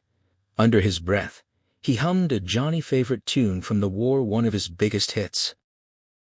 Poor old Harry Angel, fed to the dogs like table scraps. He had killed him and eaten his heart, but it was him who died all the same. Not even magic and power could change that. He was living on borrowed time and another man's memories, a corrupt hybrid trying to escape the past. He should have known it was impossible. No matter how cleverly you sneak up on a mirror, your reflection always looks you straight in the eye. The driver noted there had been excitement around here tonight, pulling up across from the Chelsea where 3 squad cars and a police ambulance were double parked. He paid with his emergency 50 and told the driver to keep the change, ignoring the protest about the overpayment as he hurried across pavement the color of gravestones. A patrolman in the lobby was on the desk phone but let him pass without a glance. He got off at his floor. A wheeled stretcher sat in the hall. 2 attendants slouched against the wall, one complaining about the rush. They knew they had a stiff on their hands the whole time. His apartment door stood wide open. A flashbulb popped inside. The smell of cheap cigars filled the air. He strolled in without a word. 3 uniformed cops paced around with nothing to do. Sergeant Damos sat at the table with his back to him, giving his description to someone on the phone. Another flashbulb went off in the bedroom. He looked inside. One look was enough. Epiphany lay face up on the bed, wearing only his dog tags tied by wrists and ankles to the frame with ugly neckties. His hammerless Smith & Wesson protruded from between her outspread legs. Her blood glistened on her thighs. Lieutenant Stern stood among 5 plainclothes detectives, watching the photographer kneel for a close-up. A patrolman demanded to know who he was. He answered that he lived there. Stern's eyes widened with disbelief as he recognized him, ordering the patrolman to collar him. He offered no resistance. They cuffed him and frisked him, pulling the Colt commander from his waistband. Stern checked the safety and set it aside, asking why he had come back. He answered that he had nowhere else to go. Stern demanded to know who the girl was, and he told him Epiphany Proudfoot, his daughter. Stern dismissed the claim. Damos sauntered in, and Stern ordered him to call downtown, announcing they had the suspect in custody. Stern pressed him again for the girl's identity, and he repeated her name and address. One of the detectives wrote it down. Stern shoved him into the living room, asking how long he had been with her. He answered a couple of days. Stern said that was just long enough to kill her, then picked up the charred remains of the horoscope from the fireplace, asking if he wanted to explain it. He refused. Stern dismissed the need for explanation, pointing to the revolver they had found. He admitted it was his. Stern told him he would burn for this, and he agreed he would burn in hell. Stern's smile widened into a predatory grin, and he stared at those yellow teeth, reminded of the Joker's face painted on Steeplechase Park. There was only one other smile like it, the evil leer of Lucifer. He could almost hear the laughter fill the room. This time, the joke was on him. The end. Thank you for sharing this journey. Some stories end with the final page, but others seem to follow us into the quiet moments afterward, asking questions that refuse to fade. One of the most fascinating things about Falling Angel is that its roots reach back much further than its publication. William Hjortsberg once revealed that the central idea had been with him since his high school years, growing in his imagination long before it finally became a novel. Rather than rushing to tell the story, he allowed it to mature until the detective mystery and the supernatural felt inseparable, a combination that would later earn praise from Stephen King, who famously described it as though Raymond Chandler had written The Exorcist.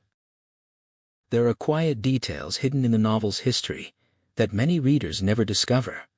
Before Falling Angel ever appeared as a hardcover, it was serialized in Playboy magazine, where it won the Playboy Editorial Award for Best Major Work. At the time, that publication wasn't just known for interviews, it was also home to serious fiction by some of the world's most celebrated writers.